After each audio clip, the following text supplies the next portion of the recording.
and welcome to tonight's varsity basketball doubleheader for the Pink Ribbon Games between the Francis Howell North Knights and the Francis Howell Vikings. My name is Dominic Kosher, bringing you tonight's action here with Gavin Anderson. Gavin, the Knights are coming off a bit of a tough loss on Wednesday against the Ladue Rams, where almost nothing went right, to be honest. But who are some of the players on this Knights team that need to rebound tonight's game and get off to a good start here against the Francis Howell Vikings? Well, Dominic, really the Delarue sisters, Gabby and Isabel Delarue, as Gabby leads the team with 188 points and her sister right behind her with 185 points. And we need Hannah Wilson to step up for us as she is the third leading scorer for our Howell North Knights. But Dominic, who do the Knights need to stop on the Howell Viking team?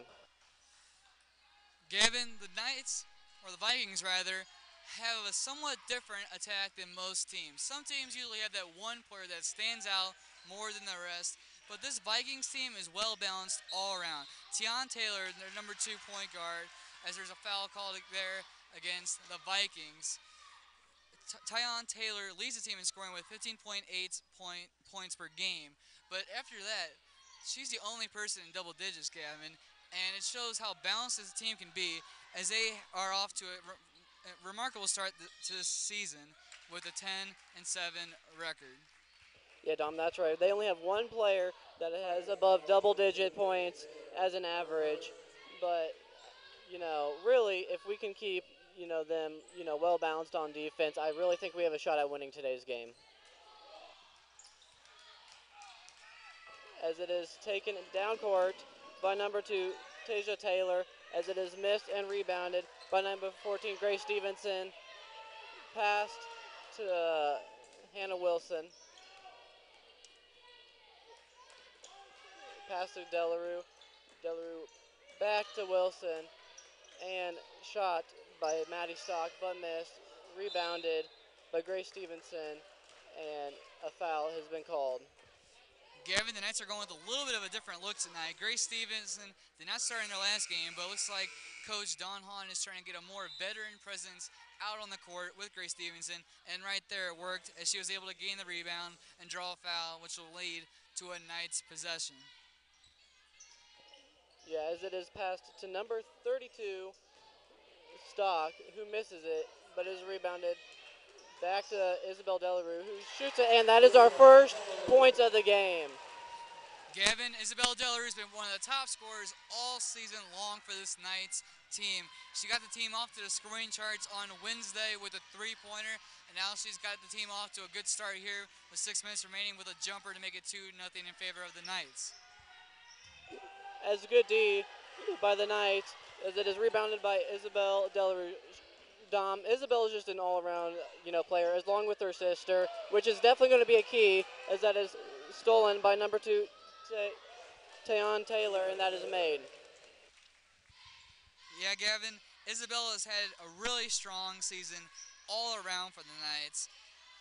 On offense, she's had 122 rebounds this season, averaging 6.8 rebounds per game, as she just got a rebound there on that last night's possession.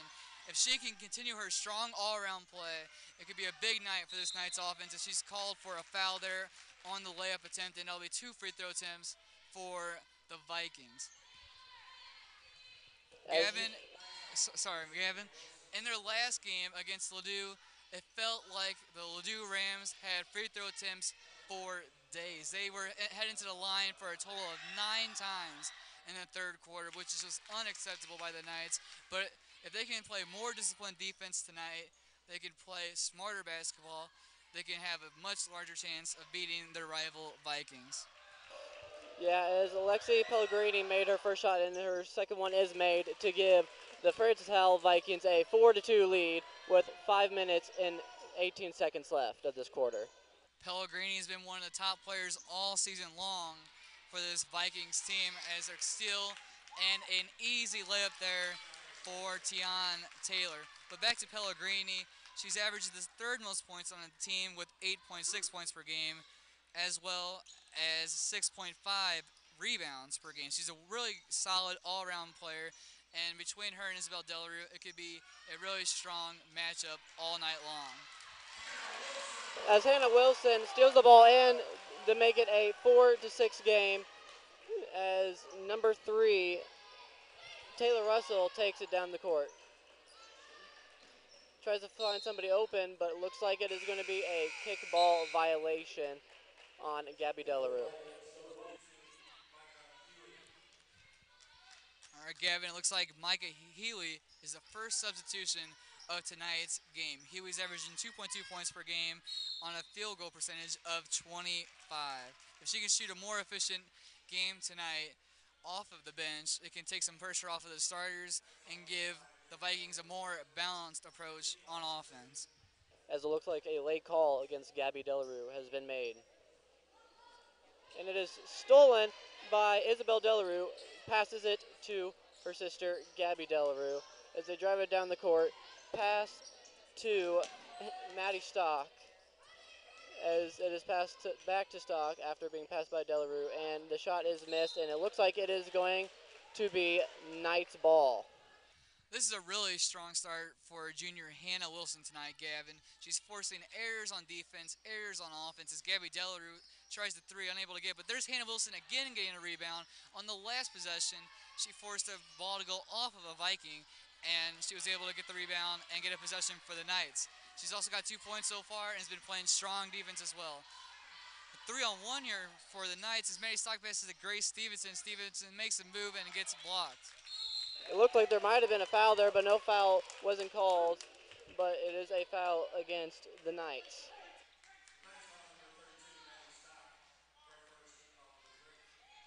Inbounded to Russell.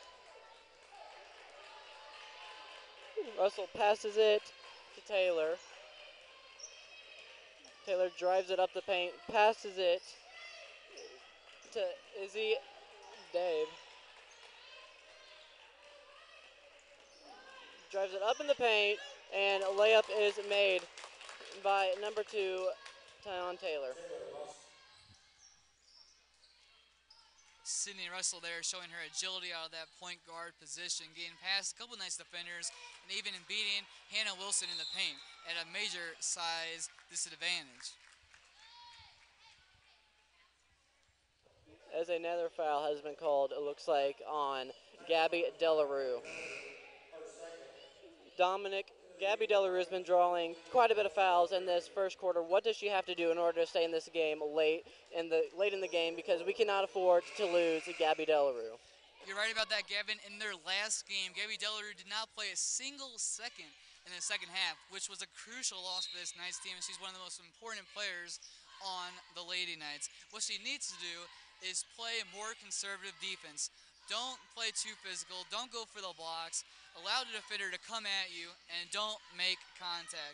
The Knights need Gabby Delarue to stay in this game, and if she could do that, it could be a huge bonus for a Knights team that is in need of it after the loss against the Ladue Rams. That was Hannah Wilson there, Gavin, getting the layup and a free throw attempt here.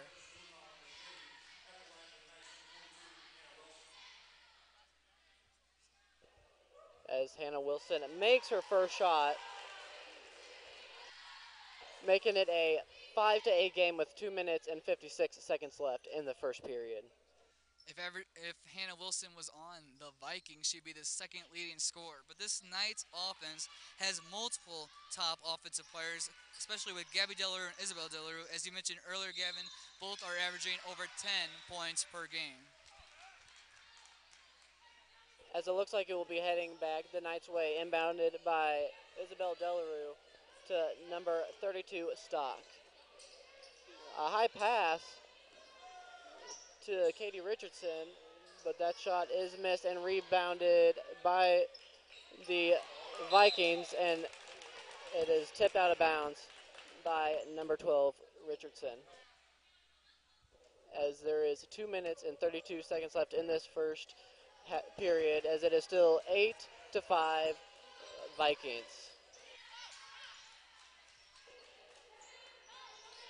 Number 2, Taylor, shoots for 3. It is missed, but rebounded by number 14, Pellegrini. There's a foul. Maddie Stock called for that foul. in the stoppage of play, Gavin, the Vikings came into this game rolling. They're on a 4-game winning streak, and they need to get off to a hot start here to remain hot. And so far, they've done just that, playing great defense. And so far on offense, they've forced trips to the line as well as have made their shots. But right there, a turnover could try to switch the momentum in this game as the Knights try to get back into this game with Maddie Stock going across half court now. Pass to number 12, Richardson, who passes to Wilson. Back to Stock, who Stock looks for Richardson. Nice screen by Hannah Wilson, but it comes up short, and it is out of bounds by Hannah Wilson and is going to be taken in by the Vikings.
As number 42,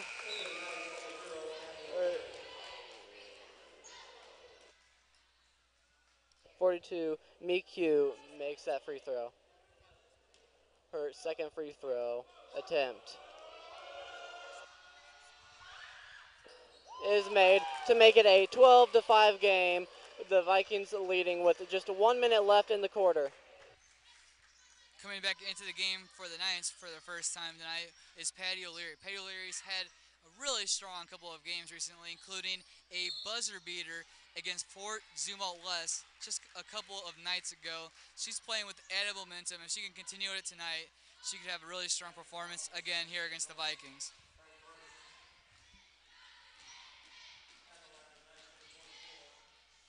As Richardson goes to the line for two.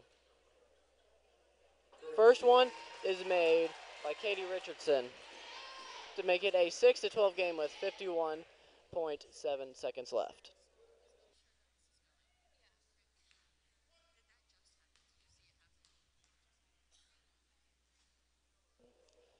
Richardson's second attempt is missed and rebounded by number 14, Pellegrini.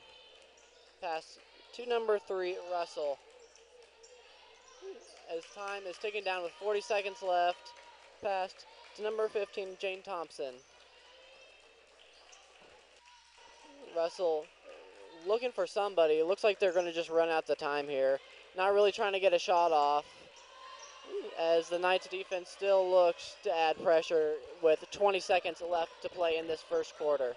Gavin, this is really nice and composed defense by the Knights as they The Vikings were trying to get the Knights off balance and out of position, but the Knights never gave in to that pressure, but the Vikings were still able to pull off a basket there. As time is slowly winding down, buzzer beater shot is missed, and that is going to go out of bounds.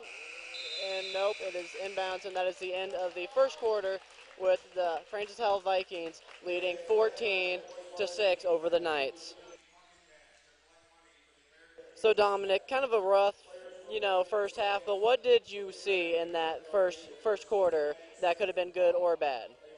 Well, Gavin, while it wasn't the best start to the Knights game for the Knights, they're still in it and they're not out of it yet.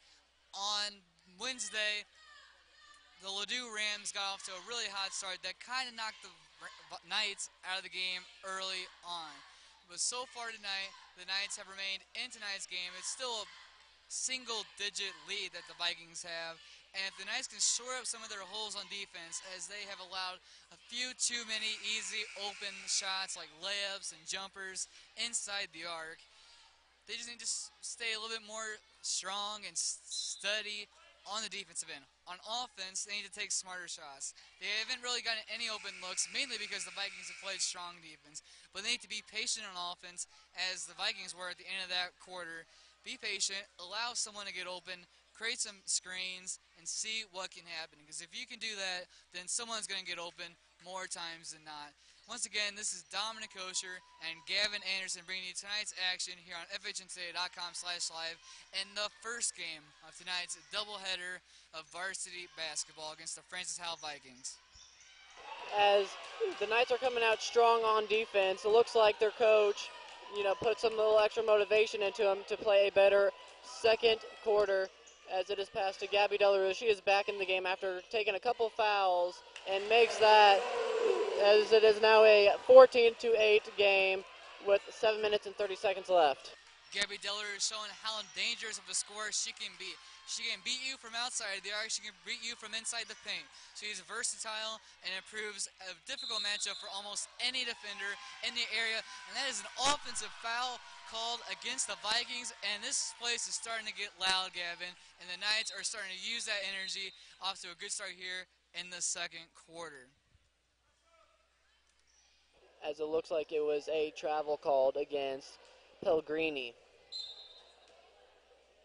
Inbound by Maddie Stock to Isabel Delarue. Back to Maddie Stock, as there's now 7 minutes and 10 seconds left in this second quarter, and it is still 14-8. Pass to Gabby Delarue, or Isabel Delarue. Delarue back to number 12. Katie Richardson is inbounded by the Vikings to number 3, Taylor Russell.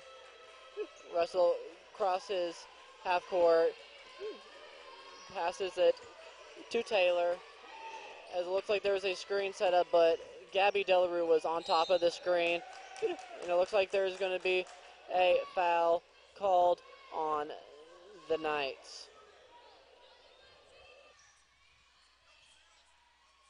As that is Patty O'Leary's first foul of the night.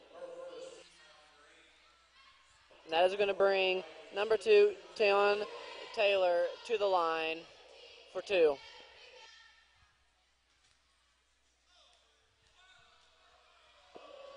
Her first shot is made, as it is now 15-8 with 6 minutes and 45 seconds. Gavin, as Taylor is at the line here for the Vikings, we talked before the game about how this Vikings team isn't just one player dependent, isn't just two players dependent. They're a team dependent team, if that makes sense, Gavin, as there's a foul called against the Vikings. And Taylor is their leading scorer with 15 points per game on the year, but so far she's only had around 4 points. It's because the rest of the team is stepping up as well, playing good defense and playing good offense, and that's what makes this Vikings team one of the best in the area. As that looks like that foul is going to be called on Tayon Taylor.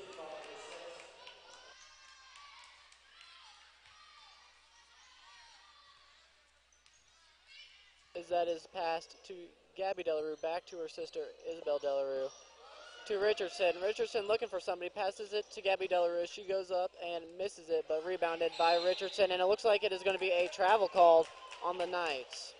Junior Corinne Stevens there, Gavin, was wide open for a majority of that possession. She had a mismatch of a defender in terms of height and size and in terms of skill set. The Knights have to see these wide open players, and they have to feed the ball to them. Stevens would have made the layup most likely. They just have to give her the opportunity. As we have 6 minutes now left here in the second quarter, with the Knights trailing by a score of 15-8.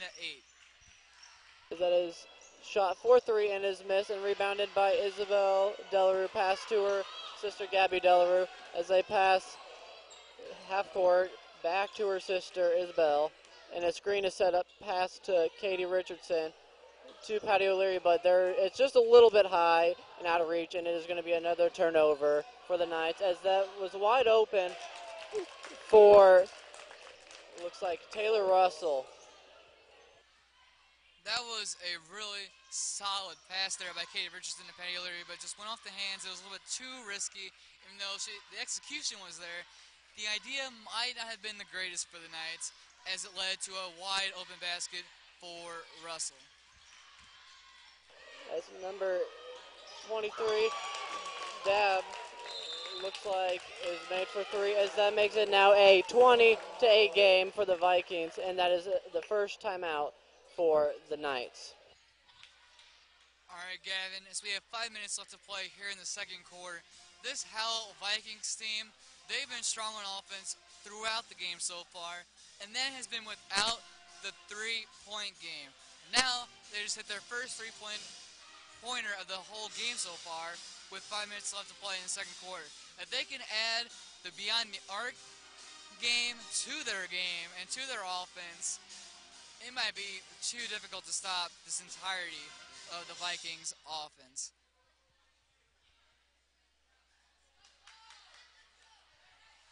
All right, Gavin, switching to the other side of the ball with the Knights. While they're trailing, they're not out of it yet. What do the Knights need to improve on to get back into this game? Dom, they need to limit the fouls, especially in the paint. Too many fouls in the paint. But really, the Knights are playing, well-rounded basketball. Limit the turnovers. They've been passing the ball, and it's been getting away from them. And just make more shots. They've been missing some key shots. But other than that, like you said, they're not out of it, and they still have plenty of time to come back. As number 20, Isabel Delarue, passes it to Katie Richardson. And it is passed to Patty O'Leary by Gabby Delarue, but that is out of bounds. All right, Gavin, at the stoppage of play, if you're interested in seeing the halftime show with me and Gavin breaking down tonight's action, head over to our Facebook account on FHNtoday, and you'll have a Facebook Live interview during the halftime show. That is swatted by number 12, Katie Richardson, and it is stolen, as it looks like it's going to give the Knights some extra confidence as Isabel Delarue shoots it, and it is missed.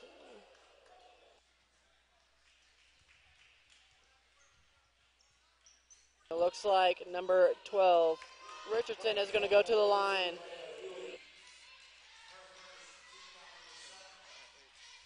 Gavin, the Knights have had a really tough time so far tonight trying to get open looks, and it's mainly because the Vikings have been posed on defense. They need to take advantage of those free throw attempts, and like they missed it. And that's a free trip to the line. That's a free opportunity for a basket. If they can start hitting these, they can start playing much better on offense, because so far the Vikings have not allowed anything on the defensive side of the ball. And it looks like Grace Stevens was called for a holding.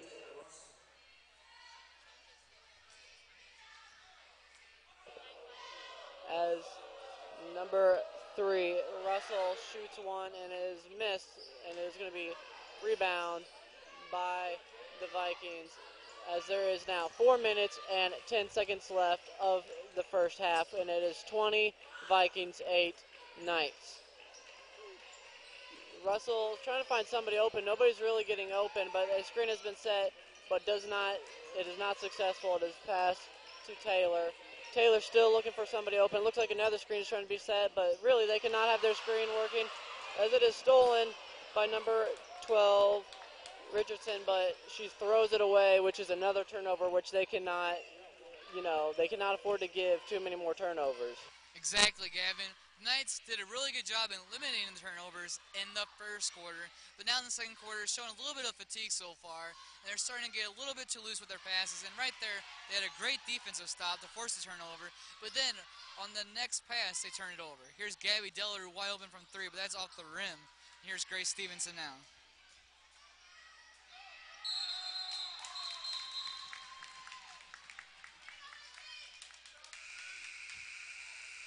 And at number 32, Maddie Stock is coming in for Katie Richardson, as that is going to be inbounded by the Knights. Try to pass it to Patty O'Leary, but Gabby Delarue gets it, just kind of blindly shoots it and misses it as it's rebounded by the Vikings. The shot is missed by Taylor, as it is now driven down court. Grace Stevens shoots it just wide, and it looks like it was Gabby Delarue who tried to punch it to her teammate, but that was unsuccessful.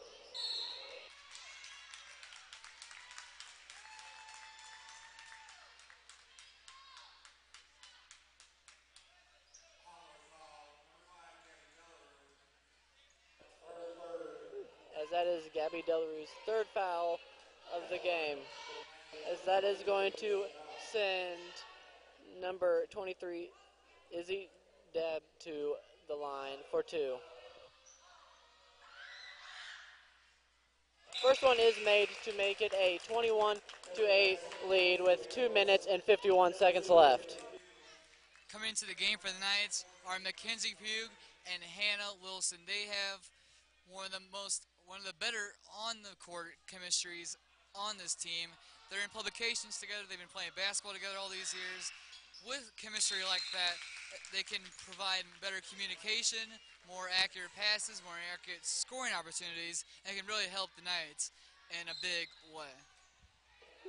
As that is inbounded to Stock. Pass back to Delarue, as they are getting, it looks like the Vikings are putting a double team on, which is going to leave one person open, which it could be an advantage to the Knights, as is a wide open three for Stock, but is missed. And it looks like it's going to be headed down to the Vikings. That was a great effort there by Grace Stevenson, trying to keep the ball in balance, but it looks like her right foot hit that black line, which means you're out of the play. And with 2 minutes and 20 seconds now remaining here in the second quarter, the Knights trail by 22-8. As it looks like it is out of bounds by number 20, Isabel Delarue. Number 2, Taylor is going to inbound the ball for the Vikings. Passes it to number 10, Sydney Russell, who almost went backcourt for a backcourt violation, but it is made to make it a 24-8 game with 2 minutes left. And it looks like the Vikings are putting on full court pressure. Dominic, with full court pressure, what could be a disadvantage to the Knights? One of the biggest risks with full court pressure is turnovers. Either if you're doing the full court pressure, Gavin, then you're risking somebody getting wide open and maybe making a mistake on defense that leads to a wide open look for the offensive player. On the other side of the ball, if you're pressuring someone or if you're being pressured, you're going to be trying to look for that wide open player a little bit too early, and that could lead to turnovers on the offensive end of the ball. Either side, it's a risky maneuver, and both teams, whoever takes advantage of the high-pressure defense or offense the most, should pull away from this game. As number 2, Mackenzie Pugh, who just came into the game, is getting double-teamed, and it's going to be a jump ball, and it looks like it is going to go to the Vikings. Gavin, there's some of the high pressure that you were talking about just a few seconds earlier, and it helped there. And one of the main reasons why the Vikings have been doing this so far tonight is the Knights have been getting wide open opportunities from the three-point line. Isabel Delarue had a couple wide open threes, and so has Maddie Stock, but none of them have gone in. If they can start hitting some of these threes, then the Vikings are going to give them more room and more respect on defense.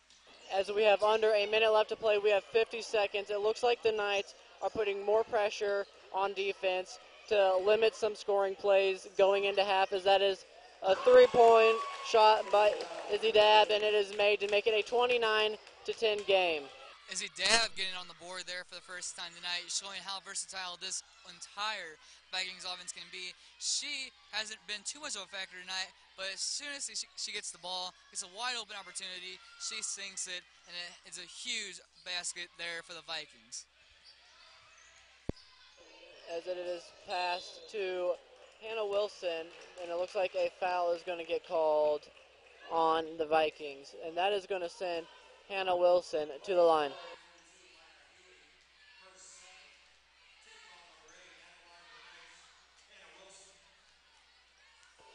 Hannah Wilson for her first shot is missed, but she tries to get her own rebound, and it looks like it is going to be another foul called.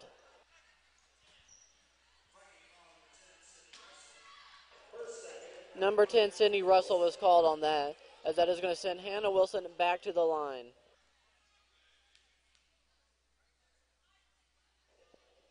Hannah for her first shot. Makes her first shot, so she will get one more to make it a 29-11 game with 14.5 seconds left of this half. Be sure to join in to our Facebook Live at FHNtoday to bring you a halftime show. 15 seconds left. We'll see if the Vikings try to take out all of the clock or just go for it and try to get the basket early on. As number 3, Russell has it, passed it to number 3, Dab, who passes it back, and they shoot, but it looks like it is no good, and that is going to end the first half with a Vikings 29-12 lead over the Knights.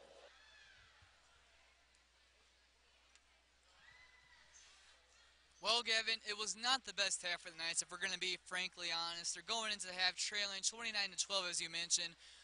But if you want to look at the positives, they ended the half strong. They played much tighter defense against this Vikings team, and on offense, they finished this game, or finished the half, with the final points of the second quarter. If they can take that into the halftime break, they can use that to their advantage and gain some momentum going into the half. Once again, my name is Dominic Osher, bringing you tonight's action here with Gavin Anderson on FHNtoday.com/live. If you want to have more of a breakdown of that first half of tonight's action, make sure to head over to our Facebook account, FHNtoday, and you can hear our halftime show in just a few minutes.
and we are back with tonight's Girls Varsity Pink Out basketball game. As the score is 29-12, the Francis Howell Vikings are leading the Francis Howell North Knights. As we start the second half, Dominic, what did you see from the Central or from Howell's side that stood out to you? Well, Gavin, Howell was balanced all around on offense as Maddie Stock hits that jumper there. All around on offense, the Vikings showed great composure on their shots, and no, as we mentioned multiple times in the first half, no single player really just stood out for this Vikings team, as multiple players really contributed to the Knights or the Vikings lead, and it was a really strong effort all around. Maddie Stock just hit that wide open jumper there, and in our halftime show on Facebook Live, we talked about how the Knights haven't really been able to take advantage of the wide open looks that they've been given so far, but if Maddie Stock, Isabel Delarue, Gabby Delarue, and the rest of this Knights offense can start taking advantage of some of the wide open looks that they've been given, they can turn this game around. As that is stolen by Gabby Delarue, passes it to her sister, Isabel Delarue, to number 14, Grace Stevenson. Stevenson passes it to Gabby, who shoots a three and drills the three to make it an 18-29 game. Dominic, as we mentioned in the first half at the start of the game, really get the ball to Gabby Delarue and just the Delarue sisters, and they're the highest scoring players on the team, and it should turn out to be a great game if they can stay hot. You are right about that, Gavin, is if the Delarue sisters can really get rolling, so can this Knights offense. But what a start to this second half for this Knights team.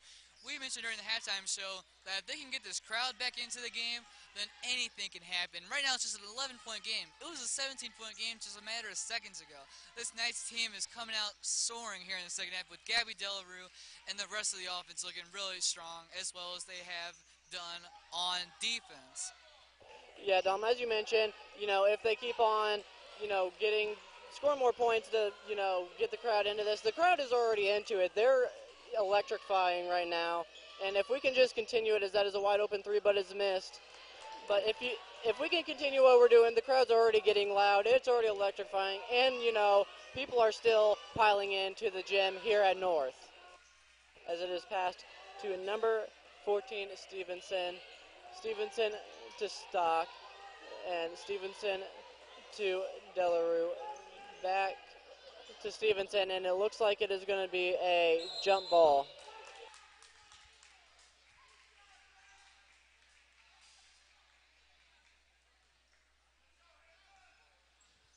And it's going to be inbounded by the Howell Vikings.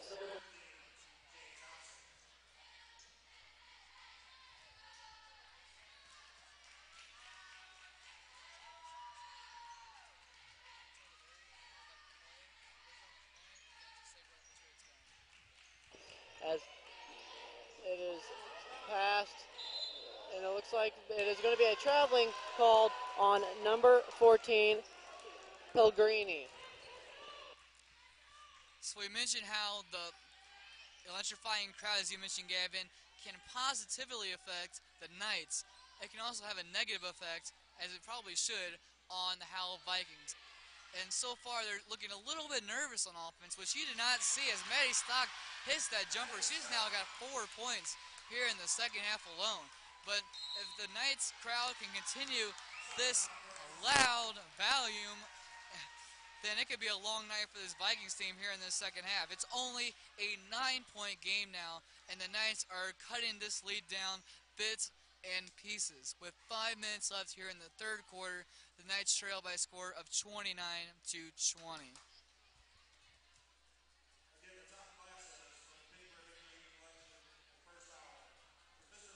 So, Dom, as we start the second half, the Vikings are looking a little shaken up right now, as it is, like you said, a 9-point game. What do you think their coach is telling their players right now at this point?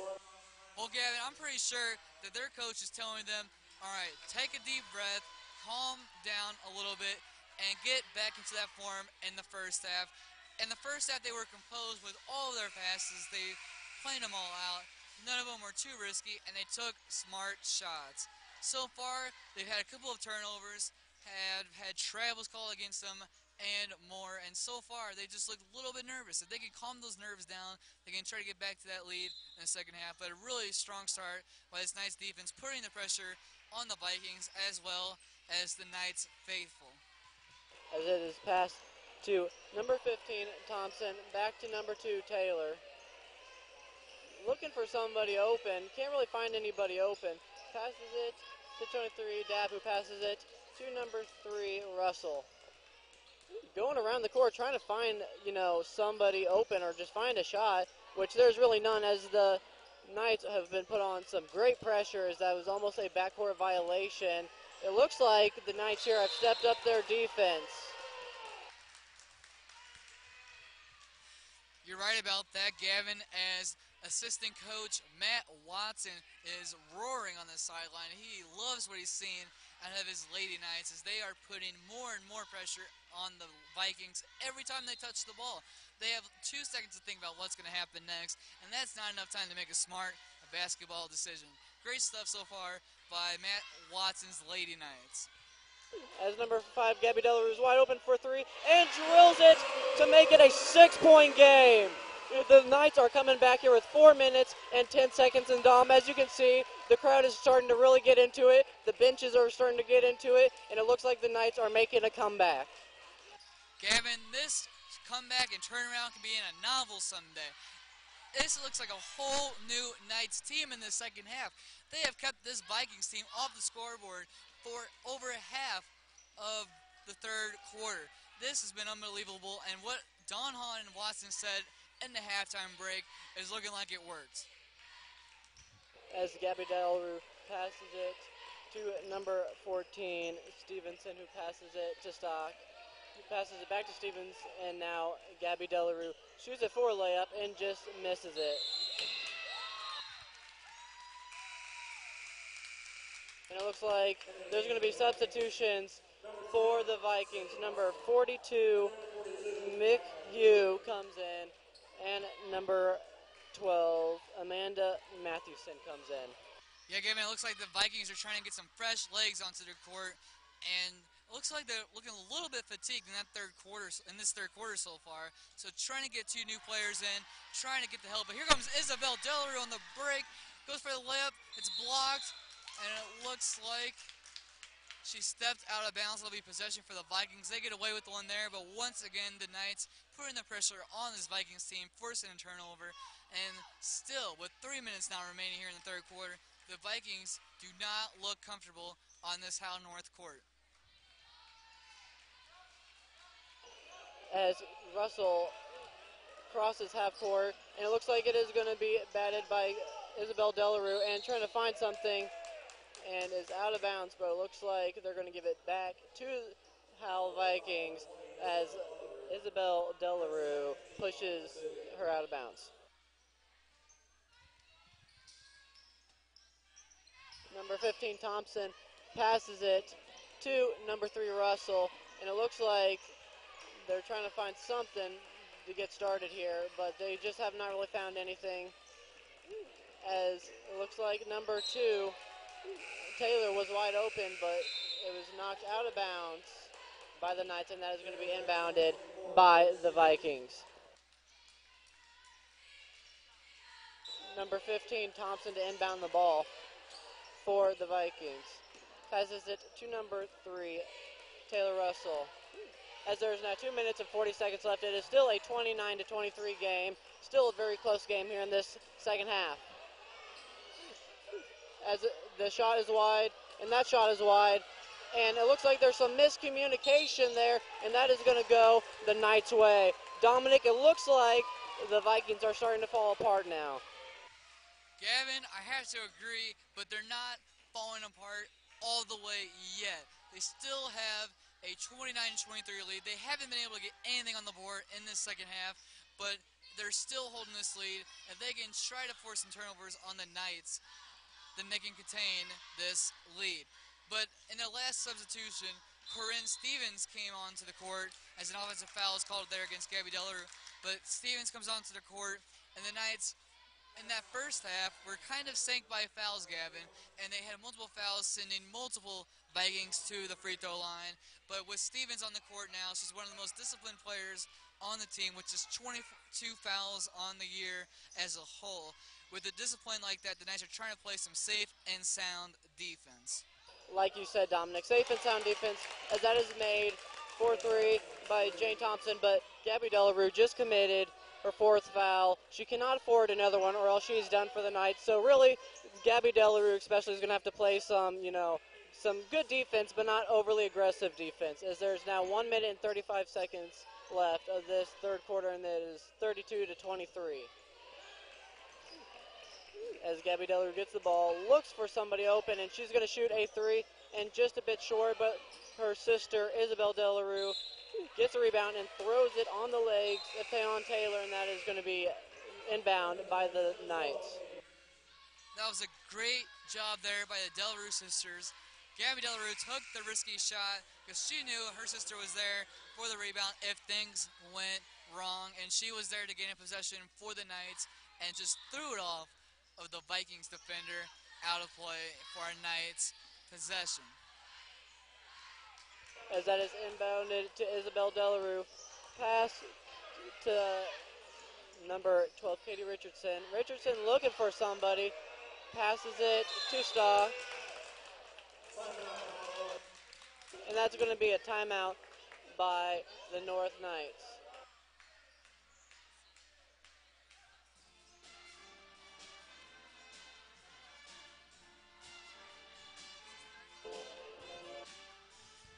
As the Knights call a timeout, Dominic, why do you think that the Knights have called a timeout right here? Well, Gavin, this entire third quarter has been fantastic for the Knights, but in the last 30 seconds or so of play, they've started to slow down just a little bit. The Vikings got their first points of the game by the three-point line. The Knights started looking a little bit flustered on the offensive end. Han calls this timeout, trying to calm down her girls and trying to get them back to the shape they were in the early stages of this third quarter. As there is 1 minute and 11 seconds left of the third quarter, as the Vikings are leading 32-23, as the Knights are going to inbound the ball. Number 32, Maddie Stock, has the ball. Going up the paint, the layup is just missed and rebounded by number 15, Thompson. Thompson passes it to Russell. Russell passes it to number 10, but it is missed. And another shot, but is missed, and it is rebounded by number 24, Corinne Stevens. As number 12, Richardson, looks to pass it to O'Leary. O'Leary's going to pass it to Isabel Delarue. Delarue passes it to number 32, Maddie Stock. Passes it back to Patty O'Leary, and it looks like a foul is going to be drawn there to send Patty O'Leary to the line. That was some great movement there, Gavin, by the Knights on offense. They were patient, they were smart, and they were strategic. They allowed multiple offensive players to move around the court, try to get open. None of them could, so what do? They get Patty O'Leary, who sinks the first of two free throws, into a scoring position. They give her the ball on a height mismatch, and she turns around, draws the foul, gets two free throw attempts here. She sank the first, and the second is good too. Great job there by Patty O'Leary to make it a 32-25 game with less than 10 seconds remaining here in the third quarter. As time is winding down, it looks like the Vikings are going to try to get one more shot off, but they are not going to get a shot off. But it looks like a foul has been called. But the refs are going to discuss it, and it looks like that is just going to be the end of the third quarter.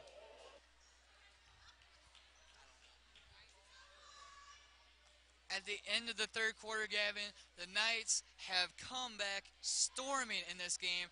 Last game, they scored 22 total points. This game, they've already scored 25, and they still have 8 minutes left to play. offensively is a whole new Knights team than the one we saw last time on Wednesday. And it's been an incredible effort here in the second half to get back into this game, get the crowd back into this game, and make this what should be an exciting finish. Once again, this is Dominic Osher here with Gavin Anderson bringing you tonight's action here on FHNtoday.com/live. The Knights trailing in the first of two games in a doubleheader of the pink ribbon basketball games by a score of 32-25 to the Francis Howell Vikings. As we're getting ready to start the final quarter of this game, Dom, like you said, we are trailing 32-25. The Knights are going to look to find more scoring opportunities, less turnovers, and less fouls, as the Knights are going to inbound the ball to start the final quarter of this game. Pass to number 24, Corinne Stevens. Passes it to Richardson. Richardson looking for somebody and passes it back to Stevens. Stevens gets blocked, but it looks like it is going to be picked up by number 12, Katie Richardson. Pass to Isabel Delarue.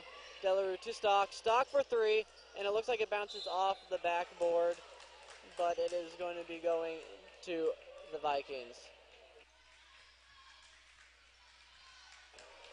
Taylor set to inbound the ball to Taylor. Passes it back to Russell. High pass, but it is caught in. The layup is missed and looks like rebounded as the Knights are driving it down the court as Stevens had it. Patty O'Leary for the layup, misses it, but it looks like they're gonna, and the ball is just being kicked around at this point, and it is going to be going back to the Howell North Knights.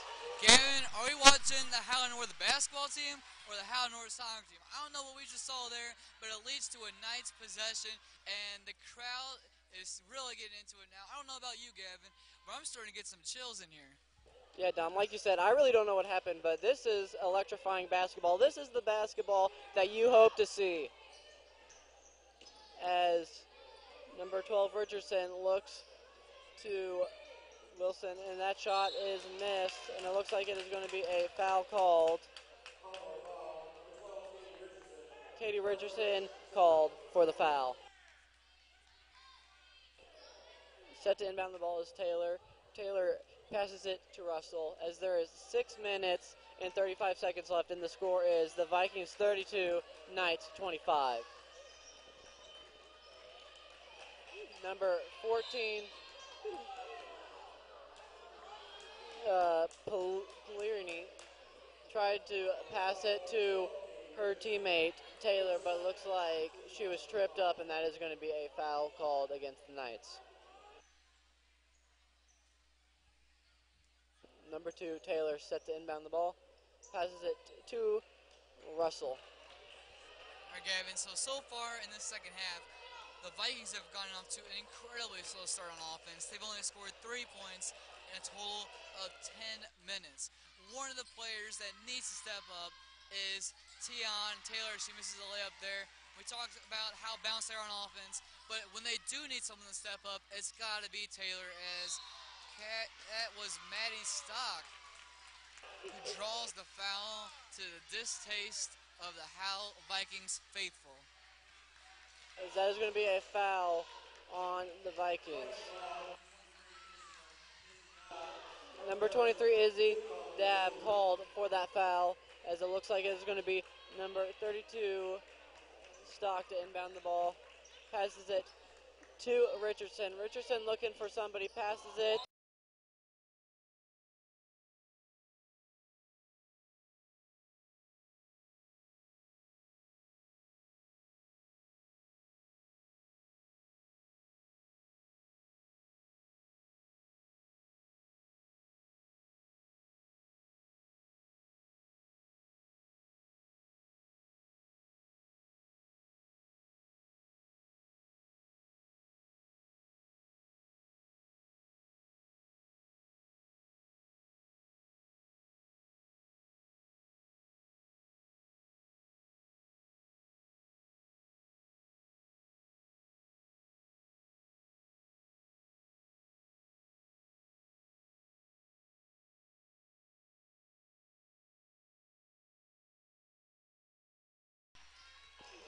Number two, number two, Taylor tried to look for somebody, but nothing came out of it.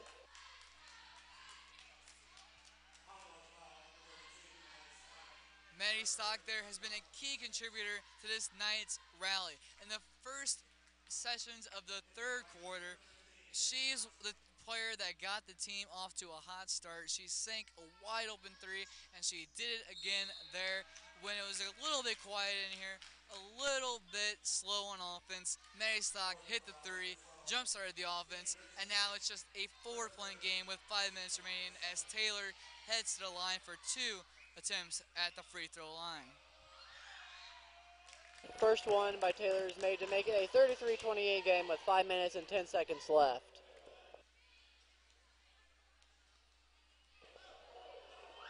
Taylor's second shot is made to make it a 34-28 game and is passed in to number 24, Stevens. As the ball is tipped, another turnover, but it looks like it is going to be a charging call on number 2, Taylor, and that's going to head towards the Knights side as the Knights bench is electrified by that call. Just when it looks like the Vikings are starting to get something going on offense, Gavin, they commit a foul like that. Huge break for the Knights and a huge turnaround for this Lady Knights team. As Delu trying to find somebody to pass it into and passes it in to number 32, Maddie Stock.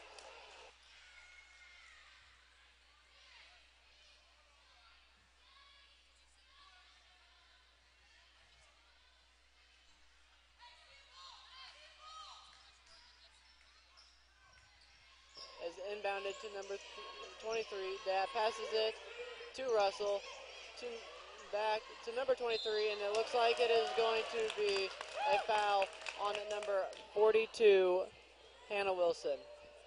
The one thing the Knights cannot afford, Gavin, are poor turnovers. Sorry to keep you in suspense there, but right before that, Maddie Stock was looking for Isabel Delarue. That pass went out of bounds. That's just a mistake they cannot afford to make, as the Francis Howell Vikings have been one of the top teams in divisions all year, and so far the Knights have been in this entire game with one of the best teams in the division and in the area. You can't make mistakes like those against teams like this one. And with 4 minutes and 48 seconds left to play, the free throws both go in, and it's now 36-28. And they've done it again. They've made the same mistake twice, and the nerves in the third quarter belong to the Francis Howell Vikings, and the fourth quarter, it's looking like it belongs to the host, the Howell North Knights. As there are 4 minutes and 45 seconds left of this game, as the Knights are trailing 28-36.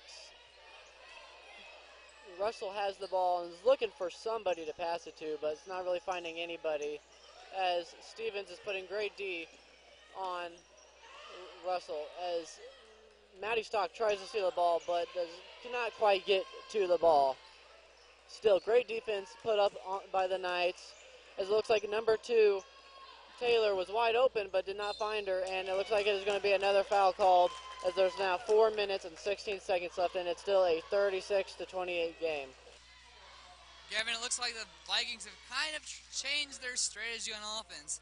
In the first half, they were looking for wide open looks from the three-point line and relying on the jump shot. Now, they know that the Knights have struggled in recent games in terms of guarding the paint and limiting teams from their free throw attempts. And now, with the game on the line, the Vikings are starting to put more pressure inside the paint in the close areas to the rim, and that has led to multiple free throw attempts, and that is the easiest way to get points for any team. In this timeout break, the score is 36-28 with 4 minutes left to play here in the first half of tonight's doubleheader of basketball action here at Francis Howell North, as the Vikings come into town against the Knights. If you want to catch the varsity boys basketball game against the Vikings, make sure to stay right where you are, right here. Maybe get up and get some popcorn and come back as the rivalry game takes set and stage at 7 o'clock here on FHNtoday.com/live.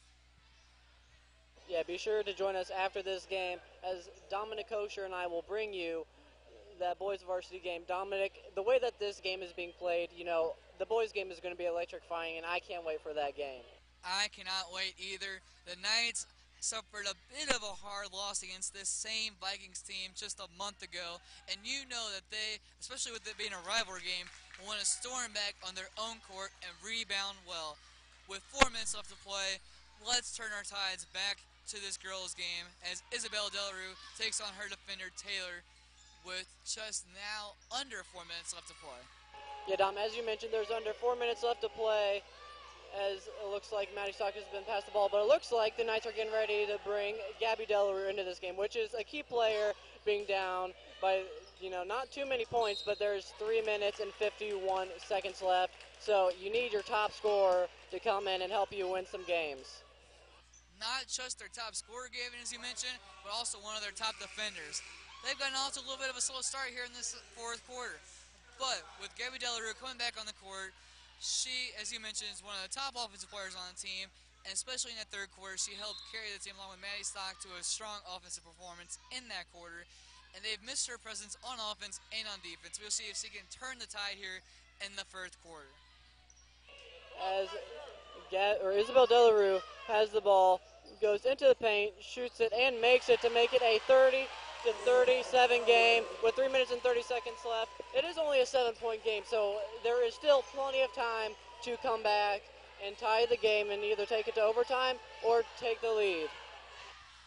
Hahn and Watson asking their defenders to put more pressure and try to force a turnover on this Vikings team and try to force them to take a poor shot. But Gabby Delarue has to be careful here and make sure not to foul anybody, as she does have 4 fouls.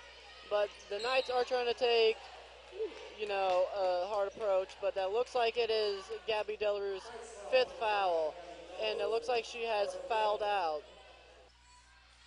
Well, you mentioned it, Gavin. She needed to play a little bit more conservative defense, and that's why she hasn't been on the court for much of this fourth quarter. They don't want to risk their best player, one of their best players, leaving the game, especially in a crucial game like this. But there's her 5th foul, trying to guard the defender or the offensive player there, and now the Knights roster will have to respawn and rebound after this heavy loss. Okay, Dom, like we did mention, Gabby Delarue committed her 5th foul to foul her that 4 foul out, and she does not look happy on the bench. But with that foul out, what are the Knights' plans, and what do they have to do now that their top scorer has fouled out? Well, Gavin, the Knights have to prove that they're not just a one-dimensional team. They have to prove that there are more than one player on this team that can make a difference, and there are. Isabel Delarue, Maddie Stock, Corinne Stevens, Hannah Wilson, just to name a few. They can turn this game around, and they can prove it here tonight. If they can stay composed on offense and try to get some of that luster back that they had in the third quarter, then they can come back in this game against the Vikings. With 3 minutes left to play in this timeout break, the Knights trail by a score of 37-30. As there is 3 minutes and 8 seconds left of this game, the Knights are trailing by 7.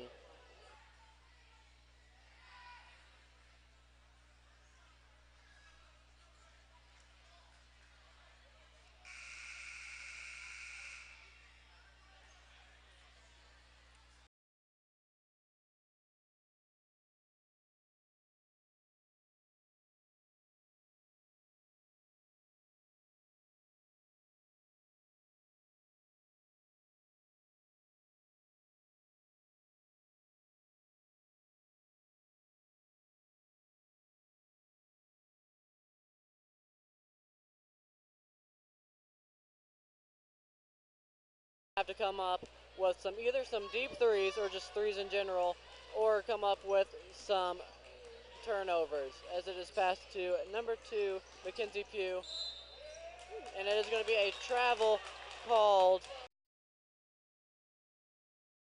over, which they cannot afford with 2 minutes and 55 seconds. Passed into number 3, Russell. Russell's hustling down the court. It looks like the Vikings are going to try to either run out the clock or they're going to try to get this game out of reach, as they know it is still well within reach for the Knights.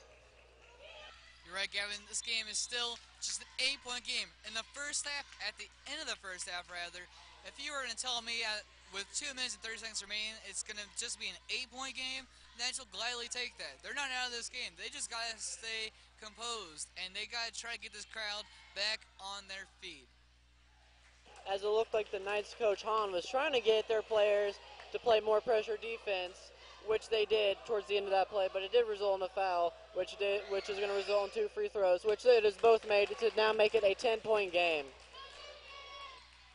As Stock is taking it down court, trying to find somebody, and tries to do a pass in between the legs of the Vikings, but that is no good, and that is going to be another foul on the Knights. This has what's made the Vikings such a good team all year long. They are one of the top teams in the division, and they have proved it again tonight as they can stay not just in games in the very beginning, but no matter who they're playing, they play them to the very end at the same level that they started the game with. They have a record of 14-7 on the year, and they are second in division, mainly because of that ability to finish off games. They're getting to the line here, and you'll see it in the NBA, you'll see it in NCAA, you'll see it in every single level of basketball.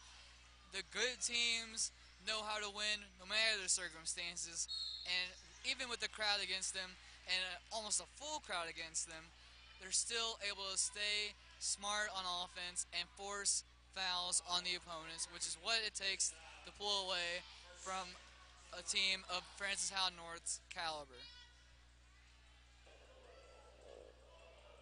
As Stock goes to the line for 2.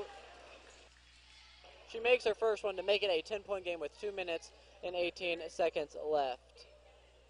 Her second shot is no good and is going to be rebounded by number 15 on the Vikings, Jane Thompson. Number 3, Russell has the ball, trying to look for somebody. They're trying to run out the clock, and it looks like the Knights are going to try to get some here, but they're leaving players wide open, and another foul has been committed, which is going to send number 23, Izzy Dabb, to the line to shoot 2. With the 1 minute and 51 seconds left of this game, trailing by 10, as that is timeout by the Knights coach on to try to get their Knights to play better all-around defense and create more scoring opportunities for the Knights.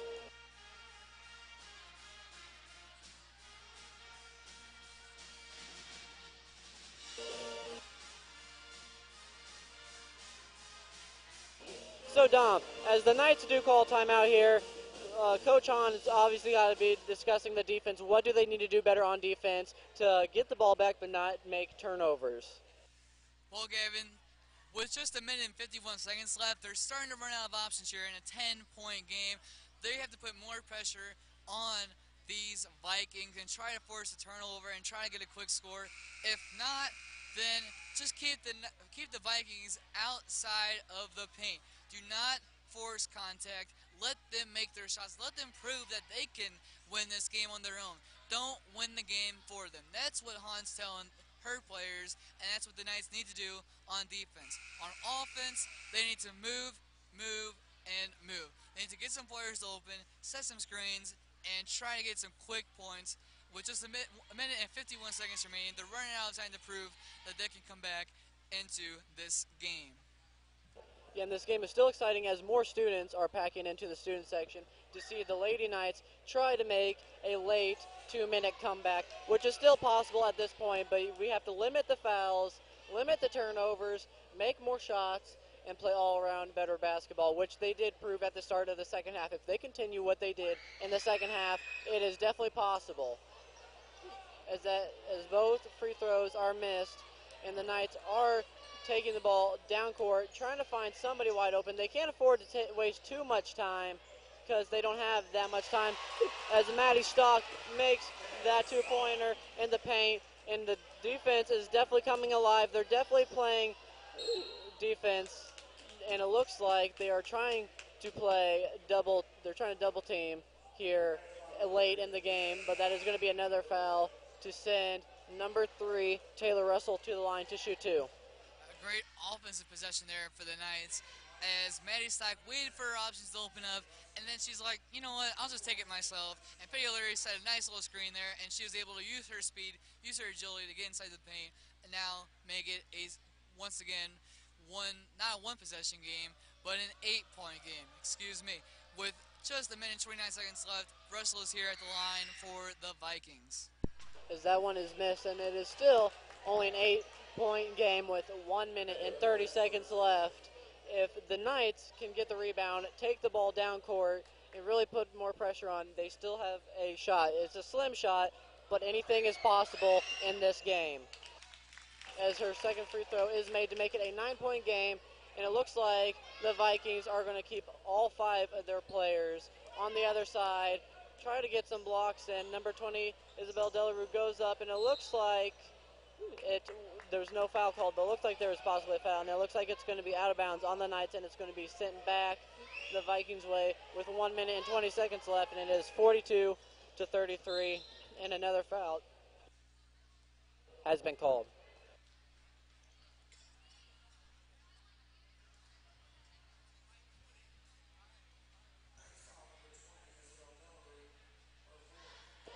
As that foul was called on Isabel Delarue, as it sends number 3 Taylor Russell back to the line to shoot 2 more with 1 minute and 17 seconds left.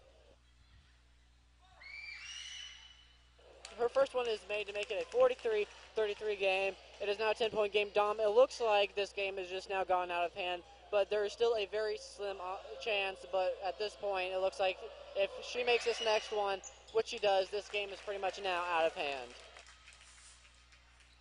Unless the Knights can get some quick points here in this possession with Isabel Deller leading the way, you might be right about that, game, and we'll see what they can do in this possession as that takes a deflection off of a Viking. The pass was intended for Hannah Wilson inside the paint with just a minute and 9 seconds remaining. Gavin, it's been a good game. The first half was a little bit of a blowout, we have to admit, but the Knights came back and roared back in the third quarter as Petty O'Leary gets it here, and she'll lay it in to give Knights a chance. But the second half has been a whole different ballgame than the first half. It's gotten everyone in the crowd 10 times more excited than they were at the end of the first half. As we go into this timeout break, the Knights trail by 9 with a minute and 1 left to play here in tonight's girls game. And it looks like the Knights will be discussing how they want to play on defense. Obviously, you want to try to get the ball back, but you really don't want the Vikings to score anymore, because if the Vikings do score, at least one more point, like we said, the game is pretty much out of hand at this point. But there is still very slim possibility if we can quickly steal the ball, get the ball back, and make some threes, and just get some scoring opportunities here late in the game. As there is 1 minute and 1 second left, and it is a 44-35 lead for the Vikings.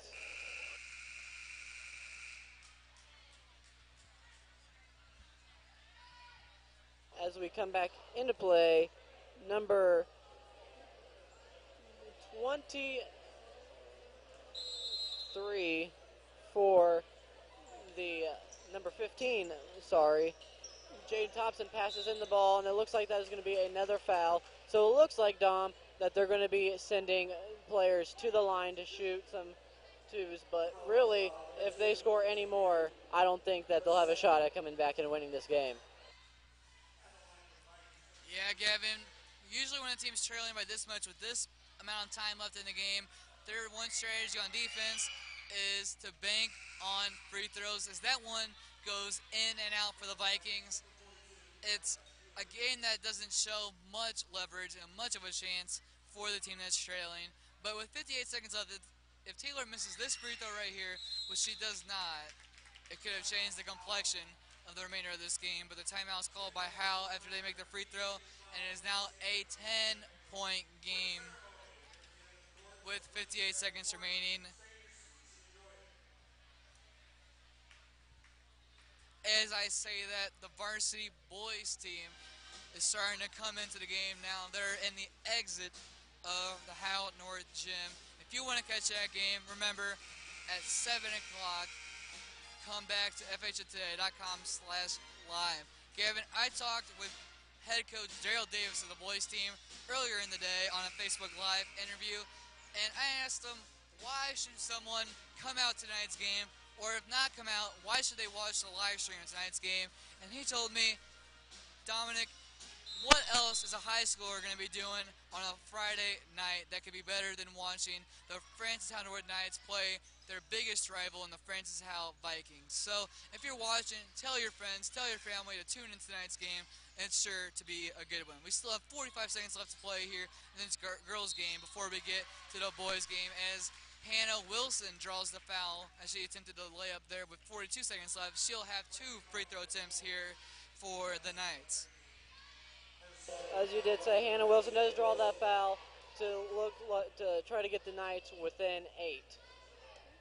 First one is no good, so if she does make this next one with 43 seconds left, it will be a 9-point game, and the Knights will try to get some started on offense and defense. Wilson's second free throw attempt is made to make it a 9-point game. It looks like the Knights are going to and that is going to be a turnover. 3 for Isabel Delarue, in and out. That is an unfortunate break for the Knights, as there are players rolling around everywhere on the court, but it looks like the ball is going to go to the Vikings as number 00, Patty O'Leary, draws that foul. That foul was called against junior Patty O'Leary, but Hahn and the entire Knights bench were arguing that it was a loose ball, which means it should have been a foul called against the Vikings. However, it wasn't, and there's nothing the Knights can do about that, as the first of 2 free throws goes in for Taylor, and it's 46-36. Now, add one to that total, 47-36, with 35 seconds remaining here in the game. The Knights are going to try to make this deficit a little smaller, but really, as that is made by Patty O'Leary, it doesn't really look like there's much chance, as there's now 20 seconds left, and it looks like a timeout is going to be called with Francis Howell, but with 14.9 seconds left and trailing by 9, this game has now officially, I think, gone out of hand.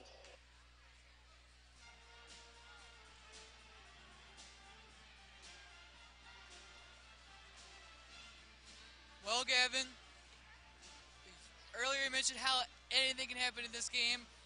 It's not looking likely. You're right that the Knights can come back in this game because it's a 9-point game and there's only 17 seconds left. But the beauty of high school and all sports in general is that anything can happen. If the Knights can force a quick turnover here and get a quick basket, as Isabel Delarue did on an earlier possession where she missed a 3-pointer, if they can do that, but this time make that 3-pointer or make that shot, then anything can happen, and the Knights can come back in this game. And if they do, everyone in this stadium will be talking about it, or at least thinking about it, for the next couple of days. As it looks like the Knights were going to try to go for a Hail Mary, or not the Knights, but the Vikings were going to go for a Hail Mary pass, as that is a foul on the Knights with 12 seconds left, and it is a 9-point game with the Vikings leading 47 to the Knights 38, as it looks like number 2 Taylor is going to come to the line to shoot 2.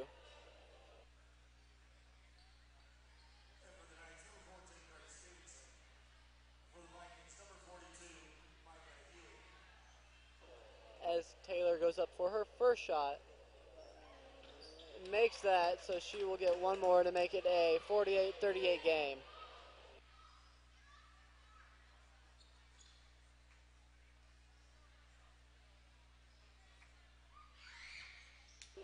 As the second one is made, and the Knights are going to try to conserve time, so they're going to roll the ball so the clock does not start with just 7 seconds left. That one's missed. The next one is also missed, and that is going to be the end of the game, as the final score is the Howell Vikings 49 to North 38. My name is Gavin Anderson, joined by Dominic Osher. Don't go anywhere. Stay tuned because we are getting ready to bring the boys varsity basketball for this pink ribbon game, also against the Francis Howell Vikings.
second half of tonight's varsity basketball doubleheader for the pink ribbon games between the Francis Howell North Knights and the Francis Howell Vikings. My name is Dominic Kosher, joined by Gavin Anderson, bringing you tonight's action here on FHNtoday.com/live. Gavin, the first game tonight between the Knights varsity girls team and the Vikings girls team was fantastic. It got the crowd on their feet during the second half, and it was, in my opinion, pretty darn fun to watch. Varsity boys starting up here in a few minutes. They're playing against a boys basketball team from Francis Howell that has been unbelievable this season. Can you go into more detail on this Vikings team? Well, Dom, you're right. The first game tonight was electrifying. The student section got crazy, and this student section here is just more jam-packed. But with the Francis Howell Vikings, they're on a huge winning streak right now. Their record is 17-3. They've only lost 3 games. Their players are scoring, passing the ball, great offense, great defense, just great overall team play. So, Dom, how do the Knights need to perform here if they want to win this game? Well, Gavin, one of the biggest bonuses or strengths of this Vikings team is their offense. They've scored the most points in a division by a country mile, by over 800 points as Miles Montgomery takes possession here. What the Knights need to do is play their defense and stand their ground. In their last game against the Vikings, they allowed too many free looks and too many points. They want to beat this really strong Vikings team, as you mentioned, Gavin. They need to limit this Vikings offense. Here's Anthony Hopple now and Miles Montgomery resetting.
As the Vikings take possession here with number 33, Matt Sharp, with the ball now for the Vikings.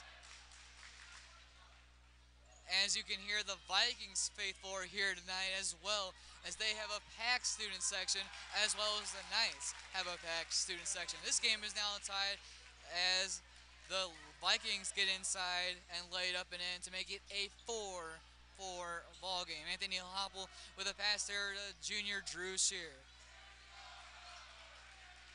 Miles Montgomery now with the ball for the Knights. Montgomery's averaged 9.8 points per game out of the point guard position. Here's Justin Matthews Williams. What a shot. He looks over to that Vikings crowd and he asks, did you guys see that? That was unbelievable. Looks a little bit off balance, but Justin Matthews Williams is an unbelievable player. Sam Thompson is an unbelievable player as well with the layup there. And here's Miles Montgomery trying the 3. It's off the rim. No good. Rebound gathered there by Patrick Schultz. John Grills tries to get the ball there for the Knights, but he's unable to do so as Thompson gains possession for the Vikings. And a hard play there, and that's looks like a charge or a defensive foul. We'll see what the refs call. Looks like they're going to call a blocking foul on the Knights. That was Drew Shear as the one guilty of the foul, and that'll be the first free throw attempt of the night so far for either team. Matt Shark heading to the line. And he'll make his free throw to make it a 9-6 Vikings lead.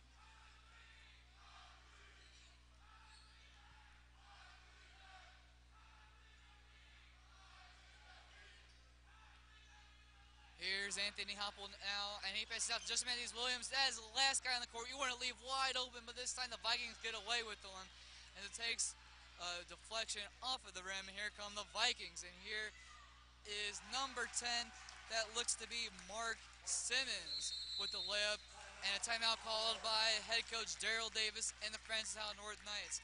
With just 4 minutes and 30 seconds remaining here in the first quarter, the Vikings have gotten off to a hot start in tonight's game with a score and a lead of 11-6.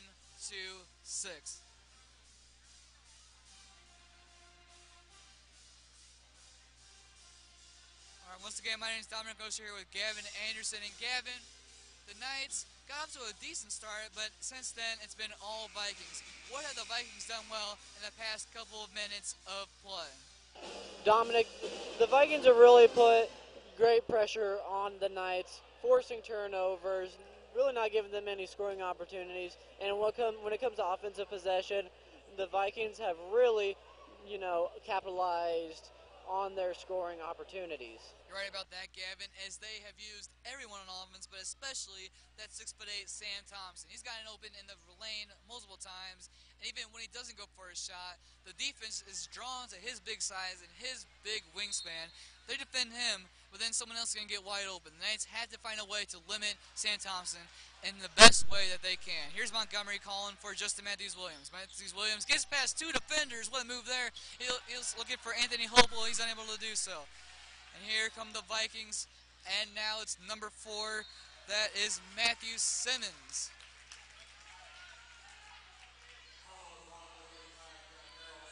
Looks like that was a foul called against John Girls, and that'll send Simmons to the line for 2 opportunities at the free throw line.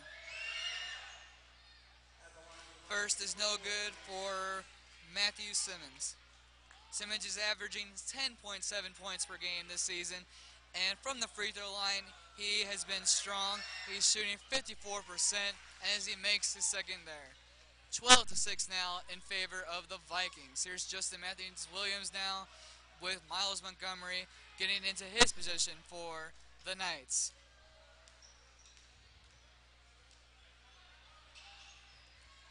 Here's Miles Montgomery from deep.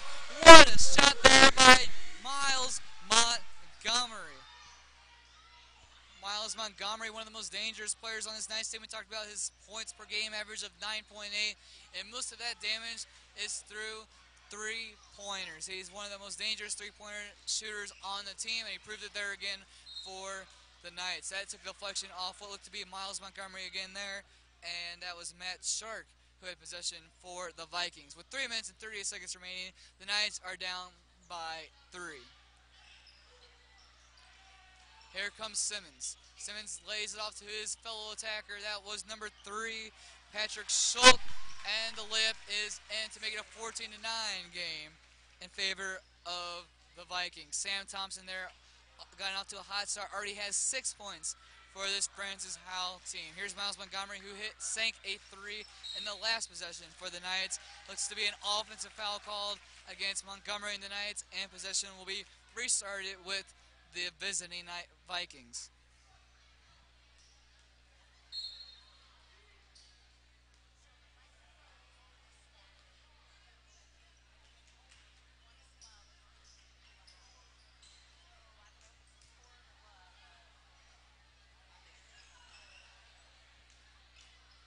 On Miles Montgomery was number 4. That looked to be Matthew Simmons.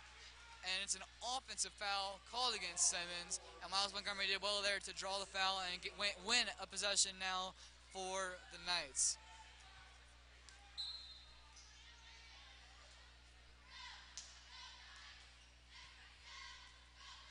So far, Miles Montgomery has 3 points for the Knights. Justin Matthews Williams has 2. If they can start getting going for this Knights offense, maybe so can the rest of the team. Here's Anthony Hopel with it now. Drew Shear to his left. Miles Montgomery to his right. And now Montgomery with the ball. He gets past his defender, makes another move. And that layup is no good. Great shifty maneuvers there by Montgomery, but it turns out to no avail. Here's Patrick Schultz.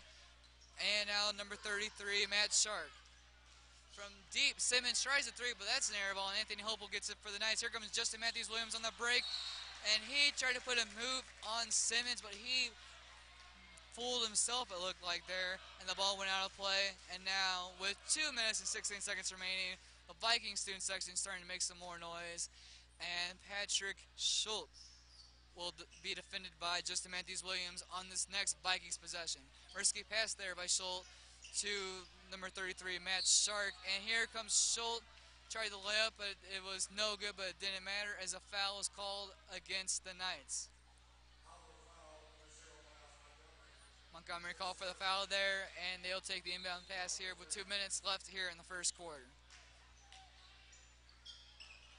Trying to get the ball to St. Thompson, but that did not work. Here's a 2-on-1 with Justin Matthews-Williams and Anthony Hopel. And the Vikings did an unbelievable job there on defense to limit the two most dangerous players on this Knights attack on a 2-on-1. Great job there by the Vikings. Here's Shark, who made Hopel move a little bit. Hopel thought there was a foul, a little bit too much contact there. Refs disagreed. Easy basket there for the Vikings' leading scorer on the season, Matt Shark. With a minute and 30 left to play here in the first quarter, the Knights trail 16-9 with the screen set by John Geralds. And here's Miles Montgomery. He passes out wide to Justin Matthews-Williams. He pump fakes it, tries to get past his defender, tries the shot. It's no good. Great defense there by the Vikings. And what a full court pass there to Simmons. And here's Sam Thompson. This Vikings team is unbelievable on both sides of the court, Gavin. On offense, they can put together passes like that no other team will even attempt at trying. Unbelievable job there by the Vikings. And on defense, they're showing great composure and stopping the most dangerous player, and one of the most dangerous players in the areas, and Justin Matthews-Williams, who so far only has 2 points for the Knights. Foul called there against Matt Shark, and that'll be a possession now for the Knights with less than a minute now to play here in the first quarter. Coming into the game for the Vikings is Drew Lomer.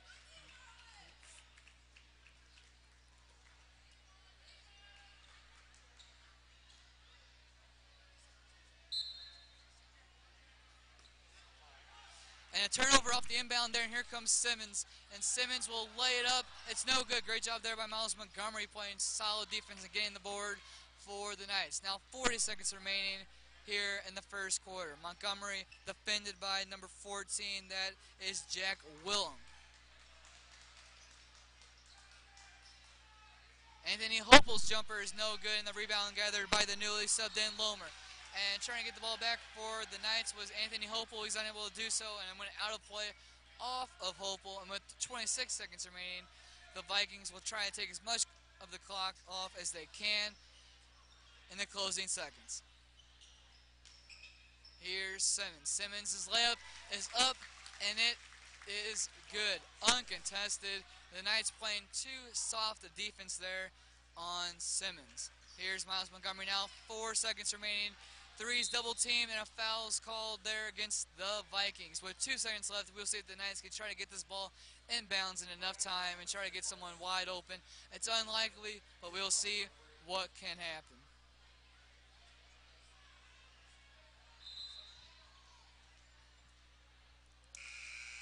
Vikings playing tough man-to-man defense here, as it looks like they're making their 3rd substitution at tonight's game.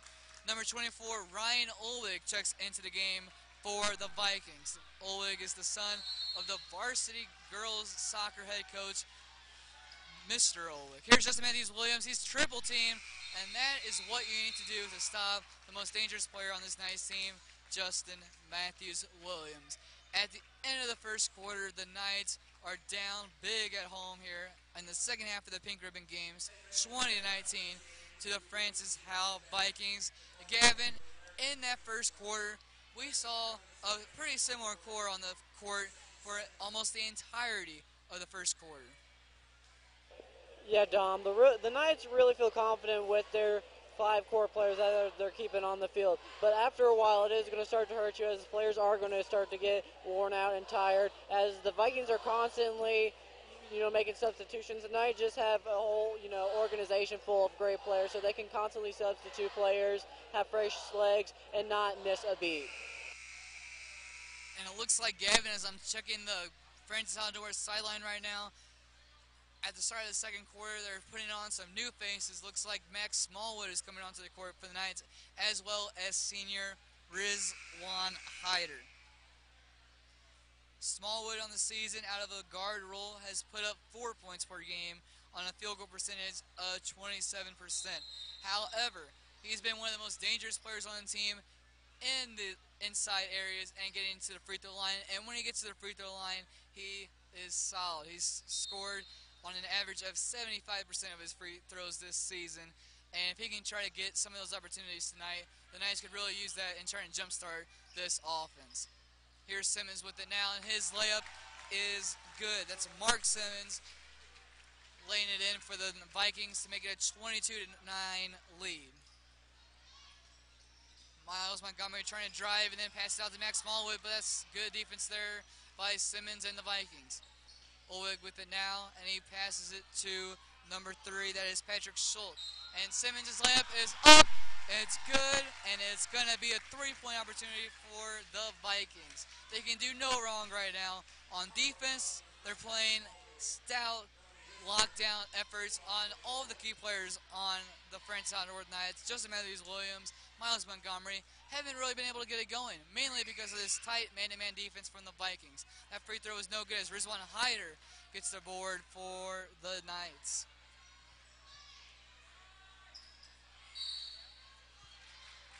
Some tough defense there by Ulwig as he pretty much shoves Joseph Matthews-Williams, and that kind of shows the kind of defense that they're trying to play on Matthews-Williams tonight.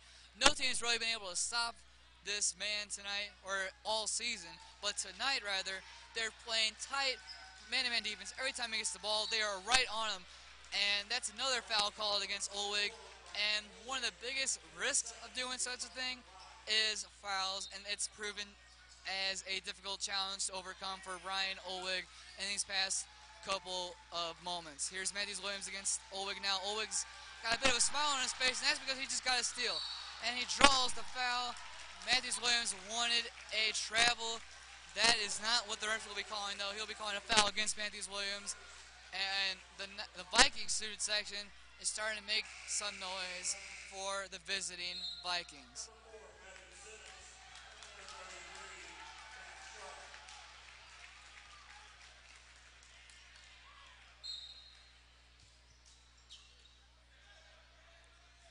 Lomer with it now, and the shot is up and no good, but Lomer's able to get the rebound. He finds Simmons. Simmons looks for the inside pass with number 3, Schultz. And they will regain possession now with Mark Simmons. Here's Schultz, and a wide open number 33, Mark Schrute, is no good, but the rebound is gathered there by number 4, Matthew Simmons, and he lays it up, and he lays it in. With 6 minutes and 30 seconds remaining, the Knights trail by a score of 26-9. Here's Anthony Hopel trying to get the inside edge, and he draws a foul, and he'll gain a possession and an inbound opportunity for the Knights.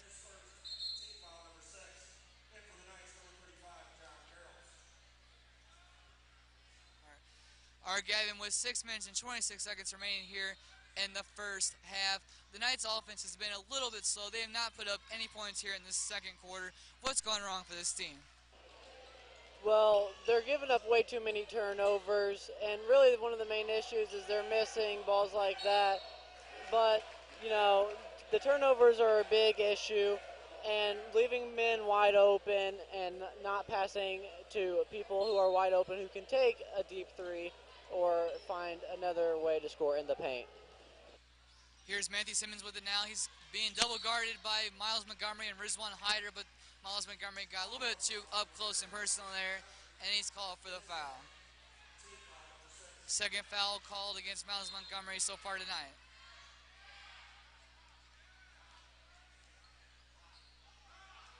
Here comes Patrick Schultz with it now. He's averaging 8.2 points per game in a somewhat of a manager role for this Vikings offense. And that is not going to go in for Shark, but he's going to be fouled on the way up, and that'll send him to the line for the the Vikings. Coming back into the game for the Vikings after this next free throw will be the 6'8" Sam Thompson rather, and then number 10 Mark Simmons. Timeout called by the Knights with 5 minutes and 47 seconds remaining here, and the first half of the second half of tonight's doubleheader of Pink Out ribbon games between the Francis Howell North Knights and the Francis Howell Vikings. Once again, my name is Dominic Oster, joined by Gavin Anderson, and make sure to head over to the FHNtoday Facebook account here at the end of the first half for a halftime show and a breakdown of all the action you've seen in the first half tonight.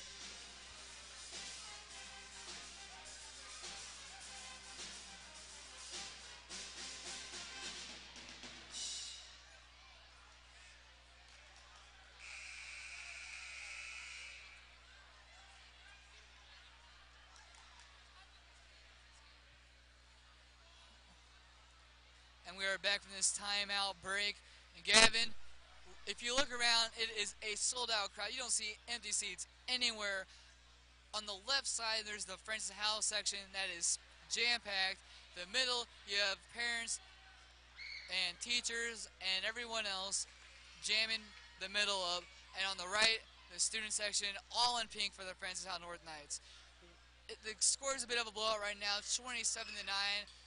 But how can a crowd like this and a full crowd like this help the Knights get back into this game? Well, since it is a full crowd, everybody's, going crazy as it is the pink ribbon game. Just the electricity of this crowd, when they get loud, it will definitely motivate the players to push a little harder, fight, just a little harder as well. But really, just the energy of the crowd will motivate the players that much more to come out and try to get a win against a really hard team to beat of the Francis Howell Vikings. Foul called there on an illegal dribble by Patrick Schultz.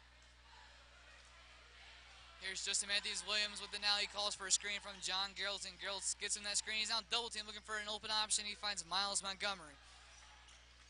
Point guard has it now, defended by Schultz and now Simmons. What a pass there by Montgomery, but it was intercepted anyway by number 4. That is Matthew Simmons. And that shot is up, and it is good. That was Matt Shark hitting the 3 for the Vikings. Rizwan Hyder with it now. He's looking for a couple options, and no one was there for a couple of spins. But here's Miles Montgomery now. He spins himself. He goes inside the paint, and he loses the handle of it with a Sam Thompson looming over him. And that'll go out of play off of Thompson, and it'll be a possession for the Knights. Anthony Hopel coming out of the game as junior Drew Shear checks back in. Here's Rizwan Hyder. Hyder dishes it off to Justin Matthews-Williams as we have 4 minutes and 30 seconds now remaining here in the first half. Matthews-Williams looking for Drew Shear. He's unable to find him. Shear tries to set the screen, and Williams tries the shot. He's double-teamed, and you know what he says to that double-team, Gavin? He says, no, no, no, not today. He sinks that jumper, and the Knights finally break the 10 barrier and to make it a 32-11 game. Here's Matt Shark with it now, defended by Drew Shear. That's going to be a foul called against Drew Shear as well. Second foul on Drew Shear tonight, and that'll send Shark to the free throw line. First one is made to make it a 33-11 game with 4 minutes and 8 seconds left of this half.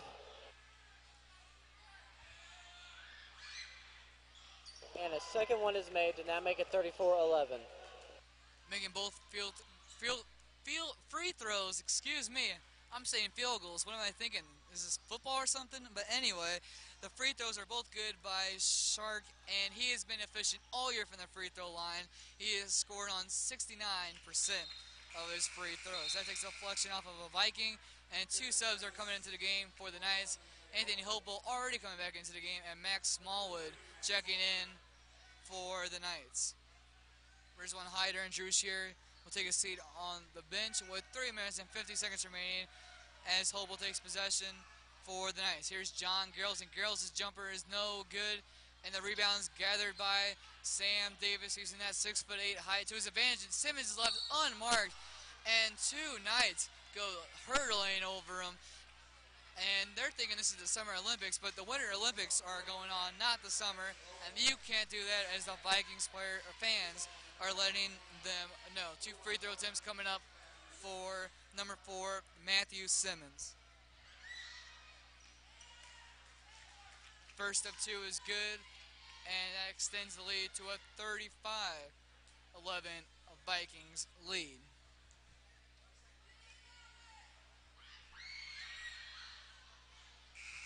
Second is up and good, and the Vikings can do no wrong on offense again.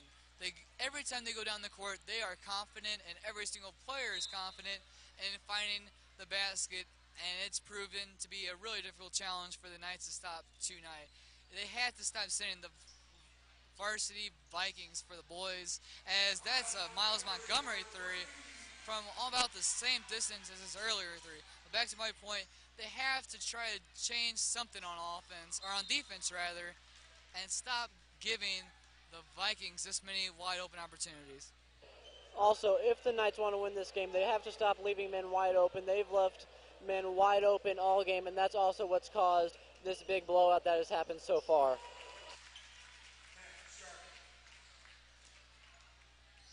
Shark with the basket there to make it a 38-14 Vikings lead.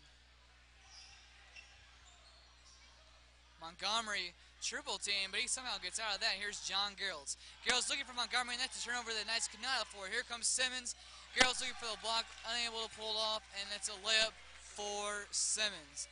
Now a 40-14 lead. Yeah, even earlier in the game, we talked about how electric this Vikings offense can be, and they are proven stellar, and that is going to be a foul call against Sam Davis as he hit the right arm of Anthony Hopel. But this Vikings offense has been strong all year long, scoring the most points in the division, breaking the 1,300 mark. And so far tonight, they're already at 40, and there's only 2 minutes left to play in the first half. Hopel shushes the Vikings crowd after they're training airball at him after an earlier miss in the game. 40-15 now, looking to make it a 16-40 deficit. And he does just that with 2 minutes and 38 seconds remaining. Here comes Schultz, Simmons, and now Sam Davis and the Vikings offense.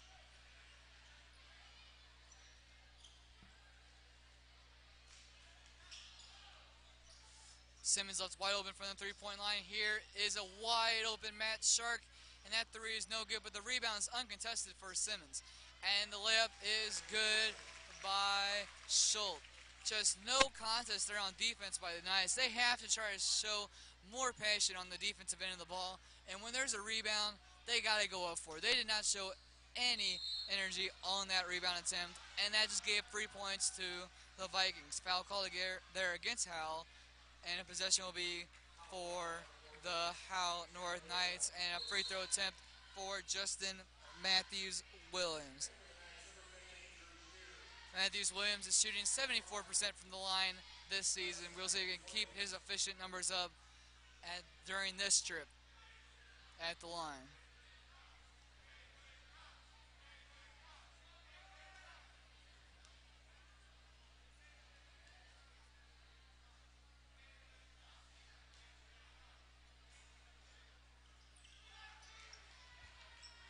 Sam Davis with the rebound there, and here comes the Vikings with Mark Simmons leading the way.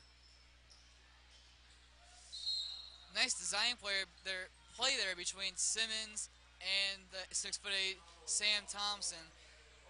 Simmons passed the ball to Thompson, and then Thompson returned it right back to him, opening up a couple lanes for the Vikings, which has led to a couple free throw attempts here for Simmons. Senior Rizwan Hyder checking back into the game for the Knights.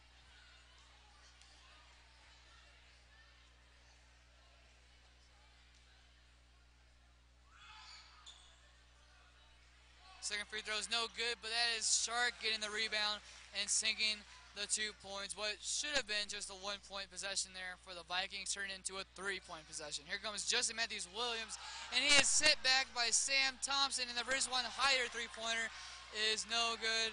And here comes Shark.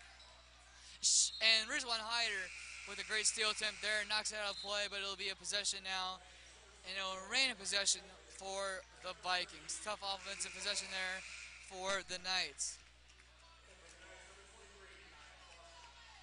Kyle Foster checking back into the game for the Knights. He's the youngest player on this Knights team as he is a sophomore. That layup is up, and that layup is good. That was Jack Willem making his second basket of the night to add to his total of 4 points. Here's Foster now and Drew Shear. Max Smallwood with the three. That's off the rim, and Sam Thompson with the rebound. Here comes Willem and now Schultz. Schultz 3-pointer is off the rim. That's no good. Drew Shear goes for the rebound, and he's hit from multiple players. And that was number 30, Drew Lomer, responsible for the foul, as well as Sam Thompson.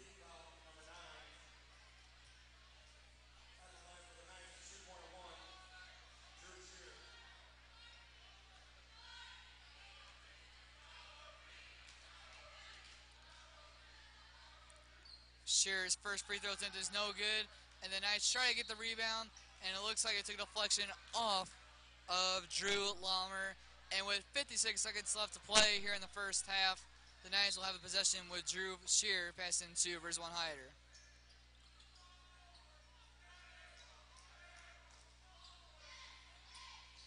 Justin Mendes Williams with it now. He's driving against Ryan Olig, and that'll be a foul called against what looks to be the Vikings. It'll be, once again, number 24, Ryan Olig, responsible for the foul.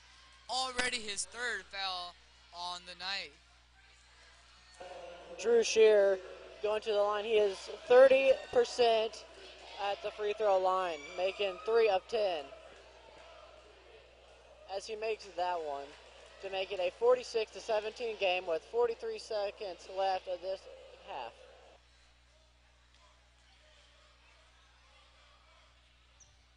As that second free throw is made, and Dom, free throws for the Knights right now are very important to make. It is easy points that they can get, and with a team like Howell, you can really take any points possible. All right, Gavin, here comes a 2-on-1 with Justin Matthews Williams leading the way, and that layup is up. It's good, and he's going to the line for a chance at 3 points, and he'll have a shot at proving Gavin's theory right about how important free throws are in these games. With 27 seconds remaining, it is a 46-20 game. The free throw goes in and out. Justin Mendes Williams doesn't know how. I don't think anyone in the crowd knows how that didn't go in. But here come the Vikings with 20 seconds now remaining. Schultz almost steps backcourt. That would have been a violation in a Knights ball, but he doesn't do that. Here's Jack Willem with it now. Just 10 seconds remaining here in the half. Here's Schultz. He's double teamed by Justin Matthews Williams and Foster. Leaves a wide open Willem, and now Ryan Olig. Olig's three is an air ball, and here is number 3, Schultz at the buzzer. That is off the rim and no good. At the end of the first half of the varsity boys basketball game between the Francis Howell North Knights and the Francis Howell Vikings, the Vikings lead by a score of 46-20. Once again, my name is Dominic Kosher, bringing you tonight's action here with Gavin Anderson on FHNtoday.com/live.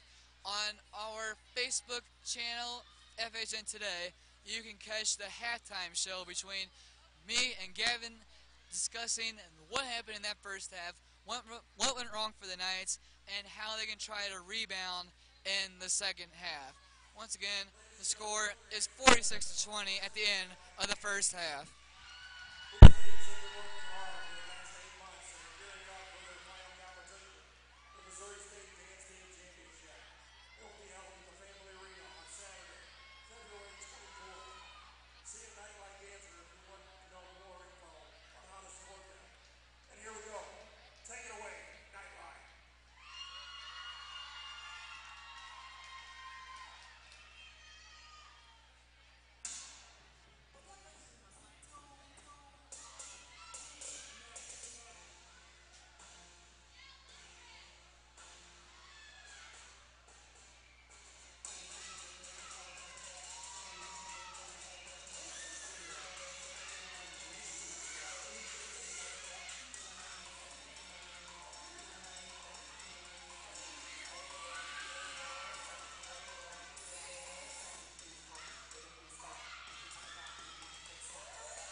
And we are back for the second half of the varsity boys basketball game between the Francis Howell North Knights and the Francis Howell Vikings. My name is Dominic Osher here with Gavin Anderson bringing you tonight's action here on FHNtoday.com/live. Gavin, there are multiple players on the Vikings that stood out, but can you narrow it down to just a few? Well, Dominic, number 33, Matt Shark, he looked great, made a lot of threes and really just attacked the ball on offense. And number 4, Matthew Simmons, he, he got the ball in the paint, made quite a bit of layups. He was always wide open to make those easy twos. But, Dom, who stood out to you on the Knights side?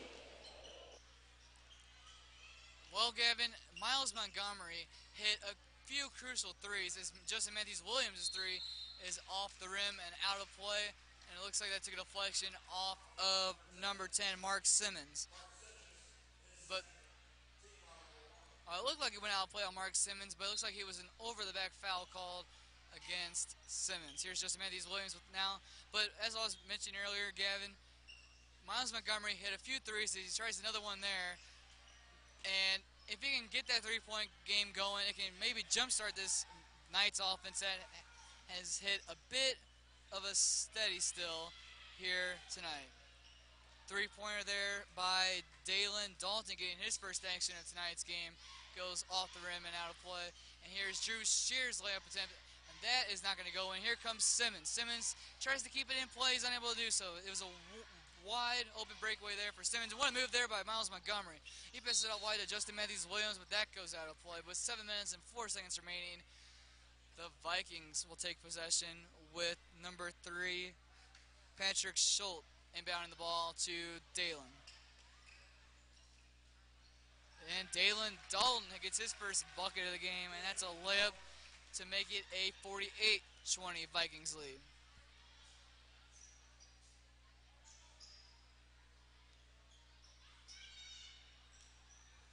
Nice move there by Anthony Hope when he gets in and lays in the basket and draws the foul. He'll be heading to the line for a chance at making it an and one.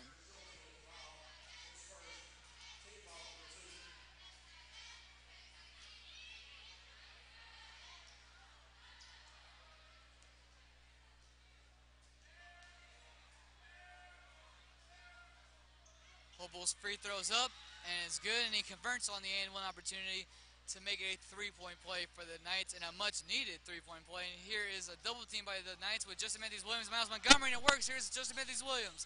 He fakes his defender. What a move there on Dalton, and that proves how dangerous that duo can be. Dom, like we mentioned in the halftime show, the Knights really needed to come up with more offensive scoring plays as we got the steal there and it made points. That's what we need to do all game, create turnovers and create scoring opportunities that work, that we can make. A bad turnover to take there for the Knights. As soon as the tide started to turn, they started to get some momentum rolling for the Knights. They have a turnover there by Hopel on a traveling violation. Here come the Vikings and almost turn it over there, but here is Dalton. Simmons with it now. He lays it in, comes in fast and hard. And a rebound's gathered there by the newly subbed in number 45. That looks to be Sterling Jones for the Knights getting his first action of tonight's game. Foul called there against the Vikings, and the possession will remain with Miles Montgomery and the Howell North Knights. Drew Shearer tries his first three of the night, and that is going to fall short. Here come the Vikings on a 2-on-1 counter. That layup is no good, and Sterling Jones grabs his second rebound in less than a minute for the Knights. Here comes Miles Montgomery. The Knights have some numbers that they can take advantage. Here's Hopel. His layup is no good. Good interior defense there by Shark, and a layup opportunity with no one near him for Dalton and the Vikings. Here comes Miles Montgomery trying to counter their layup with his own, and he's unable to make his, and that is a rebound there for Schultz. Dalton lays it off to Simmons, and Simmons lays it in to make it a 52-25 game with 5 minutes remaining here in the third quarter, and the Howell North Knights call a timeout with just over 5 minutes left to play.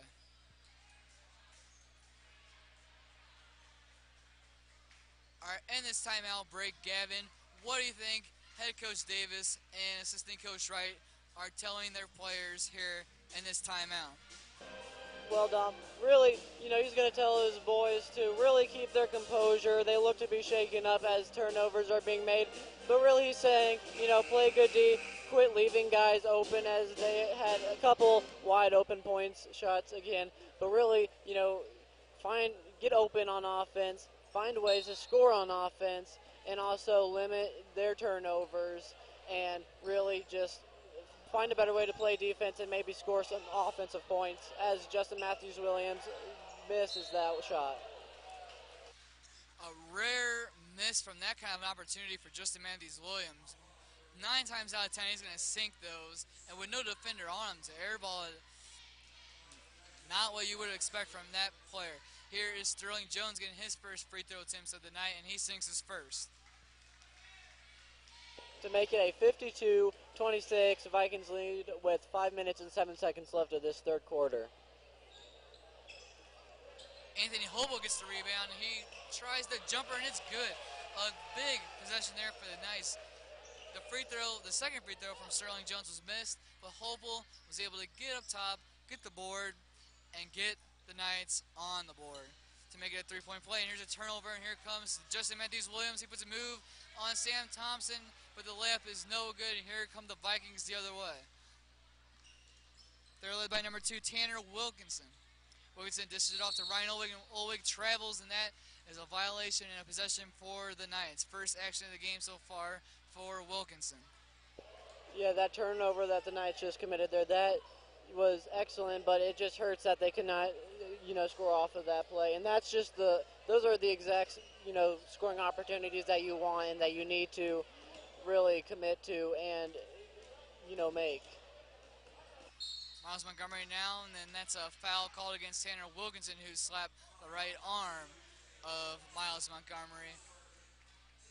First foul called against Wilkinson on the night.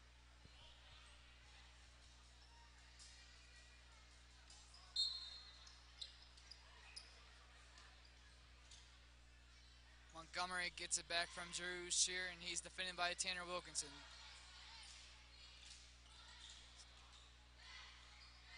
Hopel with it now, and that is Sterling Jones going to his left, and Montgomery who gets the ball to his right. Montgomery tries that spin move once again. Here's Sterling Jones. Jones passes it to Hopel. Hopel tries to get past his defender, is unable to do so. Matthews Williams with it now against Ryan Olwig. It's been one of the most entertaining battles we've seen tonight. Every time those two are on the court at the same time, they're playing physical and exciting basketball. And this time it's a foul called against Matthews Williams, and Olwig does his job and gets the ball back for the Vikings.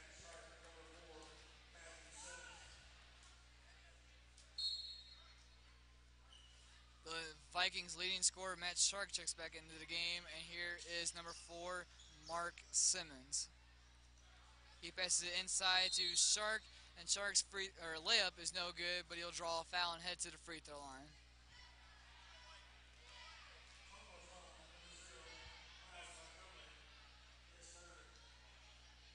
S. Shark is 68% from the free throw line. Misses the first free throw opportunity.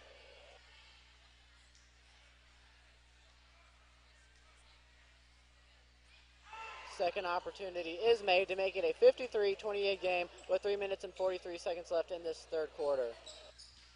Justin Matthews Williams passes to Hopel, but Williams is able to get it back, and now Hopel. Hopel tries the jumper, and he is knocked from the back, and that'll be a foul call against Matt Shark, it looks like.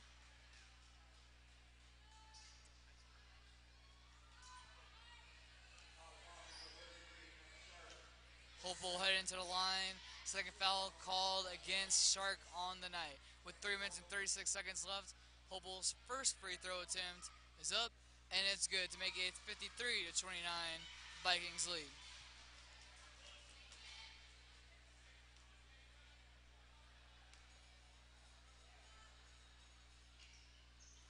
Hopel's second free throw is up, and it's no good, and that's a rebound for Matt Shark.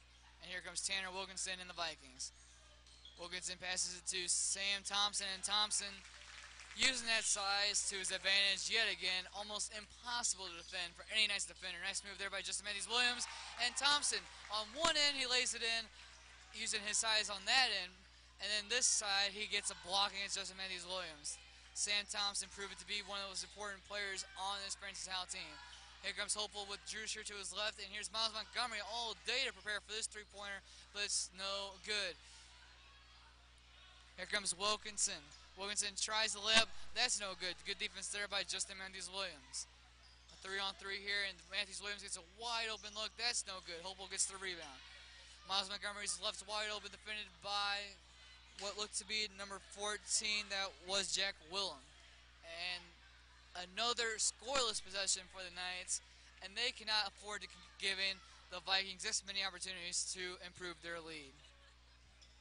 Sterling Jones on Matt Shark, and he played some solid tight defense there, made some contact, however, and will send Shark to the line to try and get a three-point play here for the Vikings.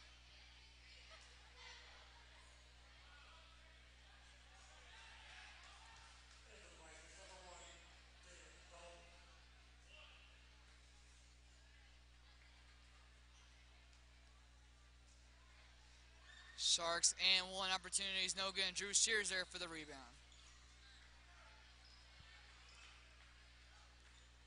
Here's Matthews Williams with the down. He lets Miles Montgomery take possession, defended by Dalen Dalton. Montgomery gets it wide open again. Can he make it this time around? No, he cannot.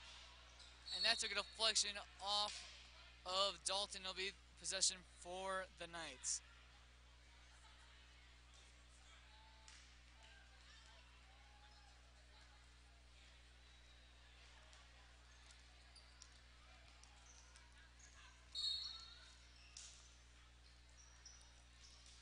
Hopeful drives on in, and that shot is up and good. Quite interesting looking shot there by Hopeful, but the Knights will take it any way they can get it right now. Here's Simmons defended by Drew Shear. And that's Sam Thompson being defended by Sterling Jones. Not sure if that's the best of business decision for this Knights team. They might want to put one of Drew Shear or Justin Matthews Williams on the 6'8" Thompson to try to limit the size advantage of Thompson. Wilkinson inbounds the ball to Dalton. Dalton's trying to get past his defender, Drew Shear. Now it's Schultz. And Schultz's layup is good, and that extends the lead for the Vikings up to 59-31 with just a minute and 30 seconds remaining here in the third quarter.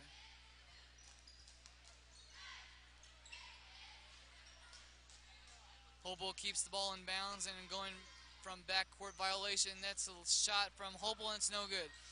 What a pass there by Schultz, and that is as pretty of a basket as you're going to see by either team on the court tonight. Here comes Justin Matthews Williams, and that's some harsh contact there by Thompson, and that'll send Justin Matthews Williams to the line for a chance at 2.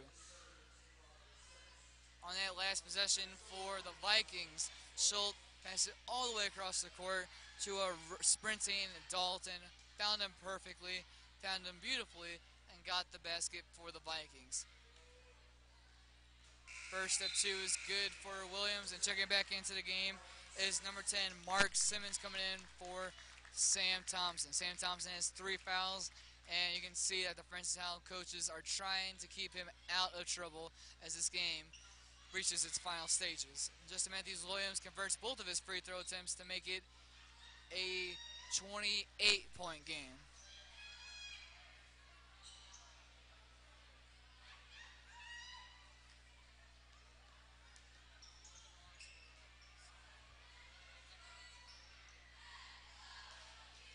That shot is no good. Here comes Justin Matthews Williams on the counter. He's got Miles Montgomery to his left, but Matthews Williams takes it himself, draws the foul, and he's going back to the line.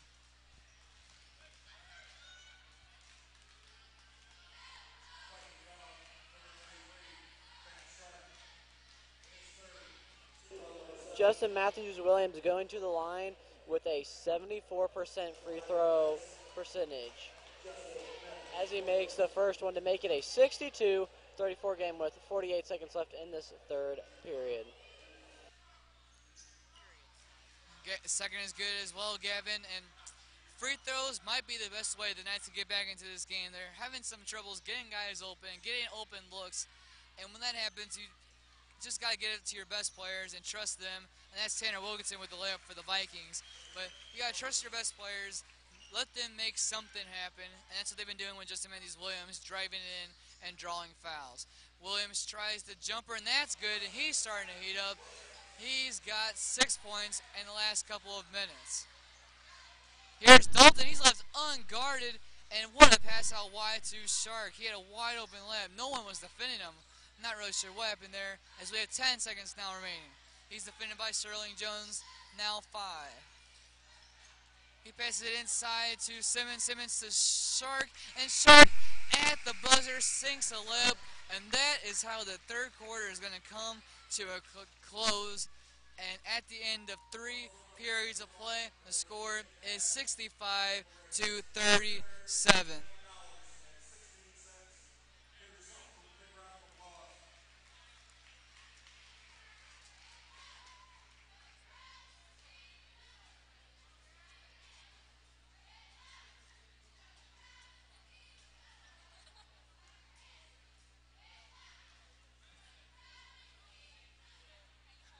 Once again, my name is Dominic Kosher, bringing you tonight's action here with my co-announcer Gavin Anderson on FHNtoday.com/live.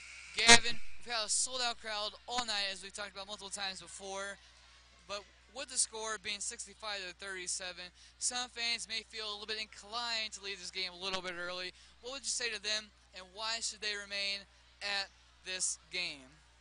Well, Dom, even though it is a blowout, I wouldn't leave quite yet. You saw how the girls came back in the second half. It's still possible if the Knights can limit turnovers and make more opportunities, especially at 3 with Miles Montgomery. But really, the crowd atmosphere is what's helping these Knights push. So if you're leaving, giving up on the Knights, that's just going to tell the Knights that you really can't, come back, and that's just going to bring the Knights down. So really, if you stay, push it out, cheer on the Knights, anything's possible. There's still plenty of time for an amazing comeback. You're exactly right about that, Gavin. You mentioned the girls' game earlier. They did almost all of their damage in one quarter, and it was the third quarter. They cut down the Vikings' lead to 6 points, and they were trailing by near 20 at the start of the third quarter. So we'll see if the boys team can do the same here. As Dalton takes possession, he passes it out wide to a wide open Schultz. Schultz 3 is no good, and Matthews Williams gets the rebound. He's got a hopeful on the break with Foster to his left, and he takes it himself and sinks the layup. And here come the Vikings again, and here is Shark. And this is what the Vikings have done so well all night long. Every time the Knights get a basket, they are on the other side of the court in a hurry. And that can be one of the hardest things to defend for this Knights team. And the score is now 69-39 as Matthews Williams is heading back to the line for his 5th trip here in this second half.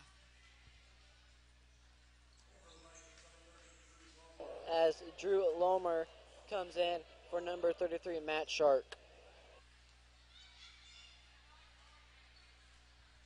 Matthews Williams looking to extend his points in today's game, as that just is barely missed, as it is 69 to 39 with 6 minutes and 30 seconds left as a 3 is made.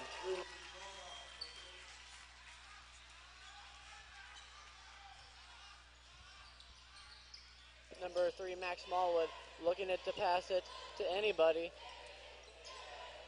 Back to Max Smallwood, and it is taken away by the Vikings.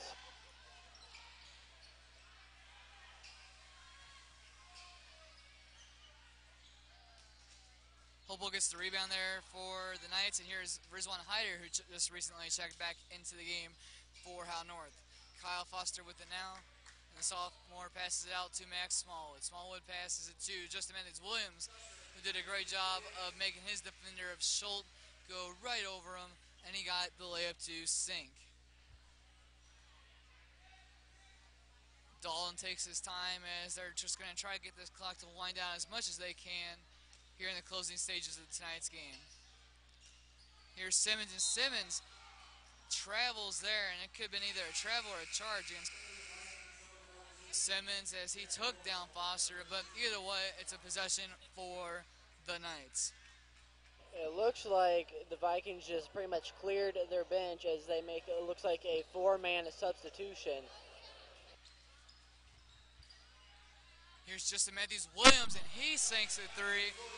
Even when the Francis Howell North Knights struggle, Justin Matthews Williams still shines. He's been a impossible player to defend in his second half as Dalton drives in and sinks the layup.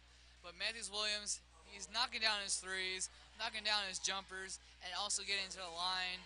When a player like that is in such a rhythm, nearly impossible to stop, but it's how the other team responds that determines the outcome of the game. And in response to this performance by Justin Matthews Williams, the Vikings have still stayed sharp as Sam Thompson gets the rebound for Francis Howell. Dalton, what a move there and what a pass there by Dalton. That shot was no good, neither is that one, but Thompson gets his third opportunity. You cannot give a player of Thompson's caliber that many opportunities to score.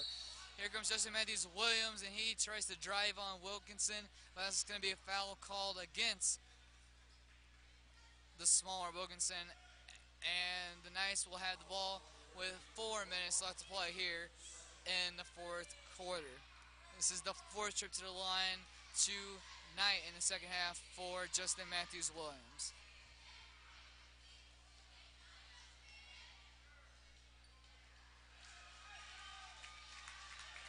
First is good as looks like number 11 Daniel Maurer coming into the game for the Vikings, getting his first action of the game.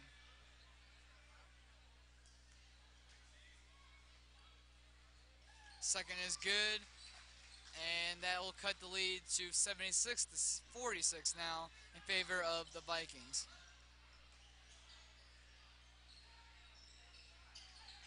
Wilkinson sets the screen, and here is the newly subbed in number 11 Maurer. Maurer with it again. He tries the three. It's off the rim and no good. Here comes Matthews Williams with a couple options to his left and right. Hopeful, and the layup is no good. And that's an opportunity the Knights could not afford to waste. And a 2-on-0, a fast break for the Vikings, and they are able to sink the layup. And it is now 78 to 46. Francis Howell. Matthews Williams somehow gets through there, but it was on a travel. Williams disagrees, but he can't do anything about it, and that will be a foul called against him. Kyle Foster comes out of the game for his fellow sophomore, number 21, Nolan Hudson, and the Knights will call a timeout here with 2 minutes and 26 minutes left here in the fourth quarter.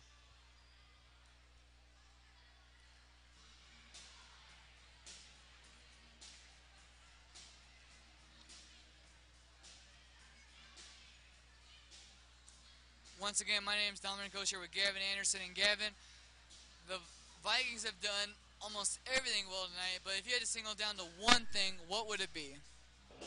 Well, Dom, if I really had to, just limit it to one, it would be offense. They're finding players wide open in the paint, outside the paint, threes, twos, free throws. Everything is going right on offense for the Vikings. You're right about that, Gavin. They are not making any mistakes on offense. It feels like their turnover count is near single digits, and if they can keep the turnovers down, it's going to be a long 2 minutes and 20 seconds for the Knights.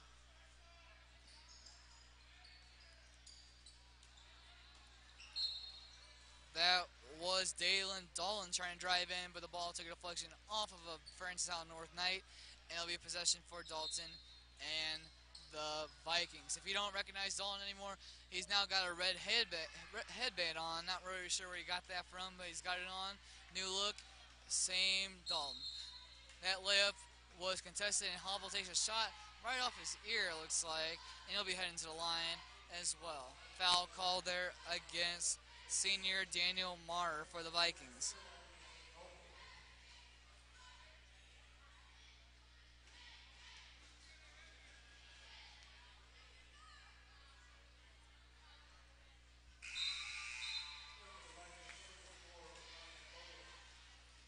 71 to the Knights total, and it's now 78 to 47 with a minute and 20 left to play.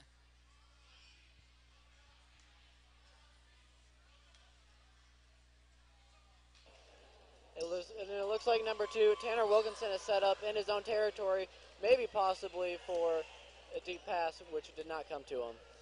Good spot there, Gavin. I didn't even see it. And that is one of the things that the Vikings have done all night long. After a Knights possession, they send one player down the court each and every time, and they're usually wide open. The Knights just cannot seem to stop that Vikings attack. Here comes Tanner Wilkinson, and he gets the layup to roll on in, and we now have 40 seconds left to play. Score 80 to 48. Here's Matthews Williams with the now. Can he try to do anything to get the crowd a bit more on their feet than they've been tonight? It's been a sold-out crowd. They provided great energy earlier in the game, but with the score being the way it is, you can understand why they kind of quieted down a little bit. 20 seconds now remaining, as that is Wilkinson with the ball now. Here's Olive. That is some great movement, great passing there.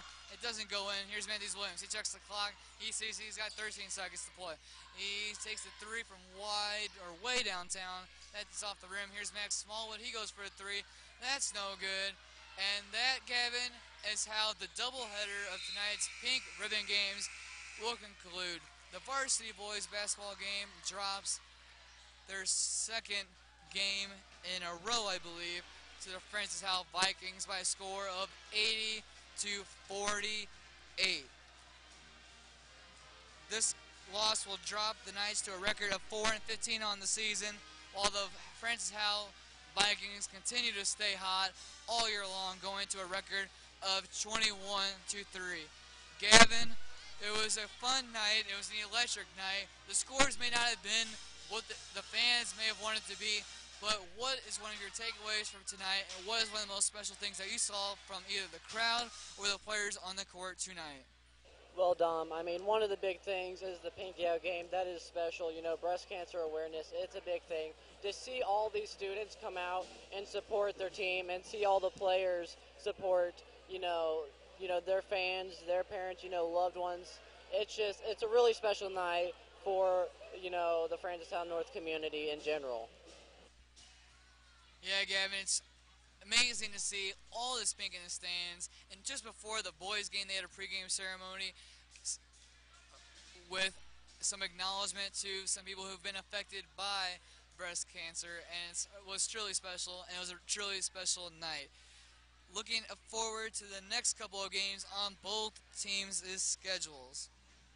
For the Francis Howell Vikings, they will be heading over to Francis Howell Central to play their final game of the regular season on February 16th against their rival Spartans. Shifting over to the Knights, they've had a bit of a rough patch recently, and it didn't get any better after this loss to the Vikings. But they have a couple of games next week, including a game against Liberty Wentzville and Troy Buchanan at home. Both games will be live streamed here on FHNtoday.com/live. Once again, this was Dominic Oster and Gavin Anderson bringing you tonight's action here on FHNtoday.com/live. Behind the scenes was Paige Westerman, Maddie Chanel, and Lily Schonheimer bringing you tonight's action. Thank you for tuning in, and we'll hope to see you out here, same time, same place, next week.